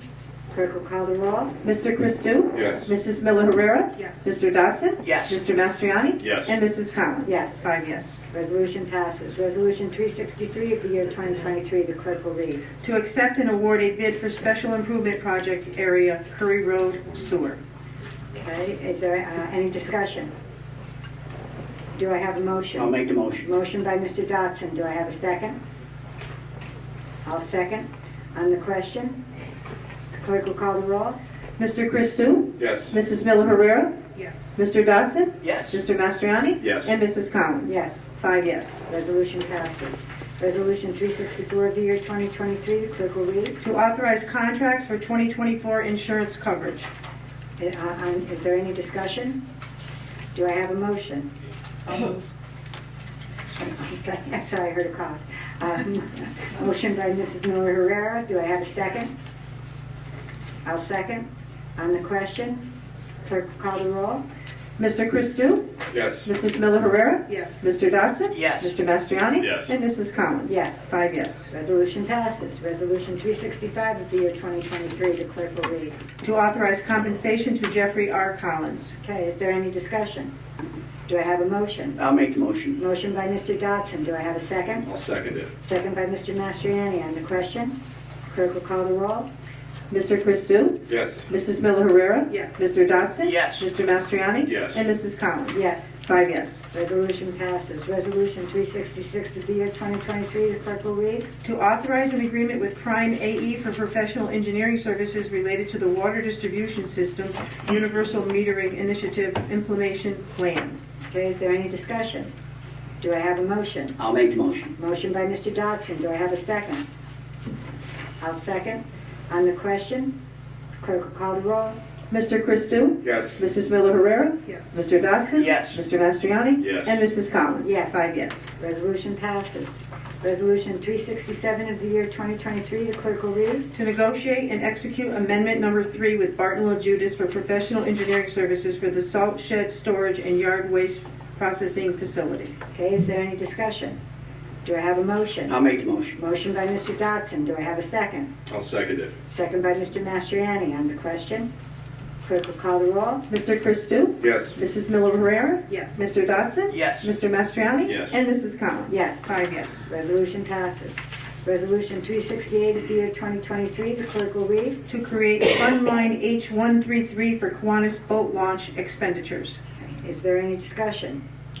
Do I have a motion? I'll make the motion. Motion by Mr. Dodson. Do I have a second? I'll second it. Second by Mr. Mastriani. On the question, clerk will call the roll. Mr. Christou? Yes. Mrs. Miller Herrera? Yes. Mr. Dodson? Yes. Mr. Mastriani? Yes. And Mrs. Collins? Yes. 5 yes. Resolution passes. Resolution 369 of the year 2023, the clerk will read. To amend Resolution 296.21 relating to the use of ARPA funds. Is there any discussion? Mr. Dodson, do you want to share with the public that this is actually a reduction? Yes, so this is a reduction. We received good bids back from our sewer improvement project for Curry Road, which is our Melosi's project. We had allocated $250,000 for that, and because the bids came in so good, we were able to reduce that and reallocate the funds. Do I have a motion? I'll make the motion. Motion by Mr. Christou. Do I have a second? I'll second. Second by Mr. Dodson. On the question, clerk will call the roll. Mr. Christou? Yes. Mrs. Miller Herrera?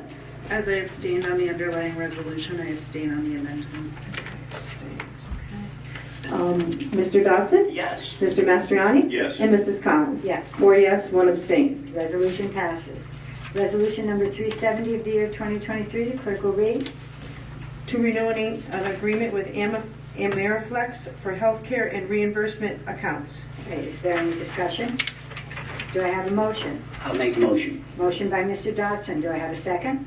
I'll second. Second by Mrs. Miller Herrera. On the question, clerk will call the roll. Mr. Christou? Yes. Mrs. Miller Herrera? Yes. Mr. Dodson? Yes. Mr. Mastriani? Yes. And Mrs. Collins? Yes. 5 yes. Resolution passes.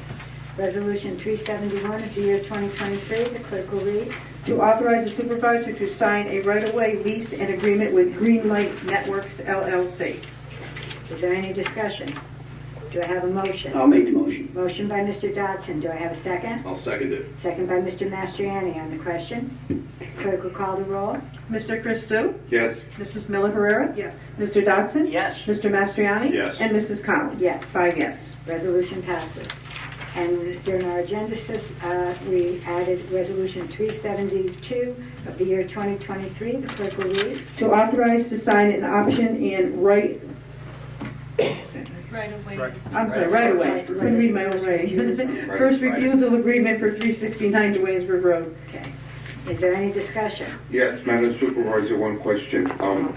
Will part of the due diligence of this be to get an appraisal for this property? Yes. Yes. Okay, so we don't need to add that in the resolution, that's part of the due diligence. Yes, that would be included with other due diligence that we do. I think we talked about a traffic study tonight. There might be some environmental that we may need to look at the site, but it'd be all encompassing. Is there any other question or any other discussion? Madam Supervisor, I'll make the motion. Motion by Mr. Christou. Do I have a second? I'll second. Second by Mr. Dodson. On the question, clerk will call the roll. Mr. Christou? I just want to take a minute and explain my vote, okay? I think it's important that people understand what we are voting tonight. We are not voting to purchase a piece of property this evening. We are voting to do our due diligence. Basically, we're voting to do our homework, okay? It is part of the process. And if I can share one thing with our two incoming board members, Always remember the process must prevail no matter what the outcome. The process must supersede and prevail everything, and that is what needs to be protected. Okay? There's an option to buy, which means there's an agreed upon price. Part of this due diligence, as I just asked, is to do an appraisal. Is that the right price based on market value? If it's not, we have an opportunity to negotiate. If it's more, it's a win for the town because we got it for less money than what its market value would be. It protects both sides of the equation. Doesn't mean we're going to stick the shovel in the ground. It's part of our homework. It's part of our due diligence. Okay? And I'm a big proponent of the process. And I think that anytime we have an opportunity to do our due diligence, we should move forward. So whatever the outcome, we can explain and be transparent with our residents. Therefore, I vote yes. Mrs. Miller Herrera? I think we were given a lot of information tonight. There's a lot to consider moving forward. I think it should be up to the new board to look at that and make that decision. And I think we need public input before making this decision, so I will abstain. Mr. Dodson? Yes. Mr. Mastriani? Yes. Mrs. Collins? Yes, 4 yes, 1 abstain. resolution passes. And that concludes our resolutions for tonight. There was good news. Yesterday, we got, oh, I'm sorry, I kind of jumped in here, but I'm kind of excited. Yesterday, we got news from the EFC, the Environmental Facilities Corporation. We did win, we got granted a $4,760,000 WIA grant to go to our wastewater treatment plant upgrade. So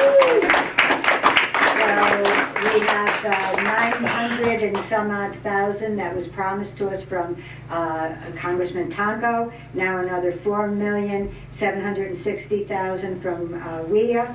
And we also are applying, or we've been approved? We've been approved. For the equivalency funding through EFC, which should save the taxpayers a lot of money on the interest and everything. Yeah, so that's for the water project. For the water project. Yeah, so we have a $34 million water project. We were notified a couple of weeks ago that the town was one of maybe 3 in New York State that had projects over $30 million, which allowed them to come to us, the EFC, and ask if we were interested in equivalency funding, which is huge. It goes from market rate to subsidized interest rates. That's potentially a savings of $14 million over the life of that 30-year loan. So that is also a huge award to the town of Rotterdam. So I'm sorry, but I was excited to get that out. I didn't ask any of my other board members if they had anything to say under liaison reports or miscellaneous. Under miscellaneous. Okay. I just wanted to take a minute to thank the residents of the town. For 8 years, you've allowed me to serve you in this capacity, to represent your best interests, to dig through everything that we do and try to do the best that I can for our future. It's been truly an honor, so thank you.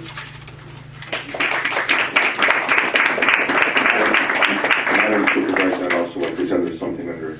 I would also like to thank the residents of the town of Rotterdam for the privilege to serve our town. It has truly been an honor to serve with the 3 different sets of board members and other public officials involved in this government process. Albeit we may not have always agreed and seen eye to eye, but I do feel that all of us were doing what we felt was best for the town of Rotterdam. I also want to congratulate and welcome our 2 incoming board members, Ron Schlag and Terry Colucci. I wish you both the best of luck, and always keep in mind that I'm available for input. What's gone on in the past, if I can help, I'm more than willing to. Finally, I want to especially acknowledge and thank my running mate, my colleague, and my friend, Samantha Miller Herrera. Thank you for your input, thank you for your insight, and thank you for standing up even when you stood alone. It's been a privilege.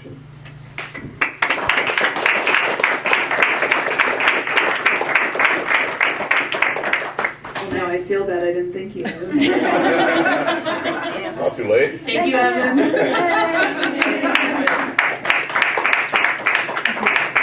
I'd also like to thank Samantha and Evan. They bring a tremendous amount to the town and to their duties here. And Evan, I will take you up on that offer, and thank you guys very much. It's been an honor to serve with you, and I've learned a lot from you, and I'll try and channel each of your spirits going forward.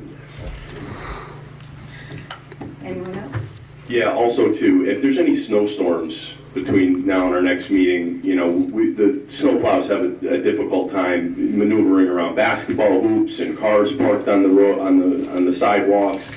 Get everything you can off the road. It's a problem that we have year after year, and, you know, just anyone listening here, you know, be a good neighbor, communicate with your neighbors if they have things out. You know, they may not be aware that, you know, the plow has to get around it, and it just creates a lot of work for everybody.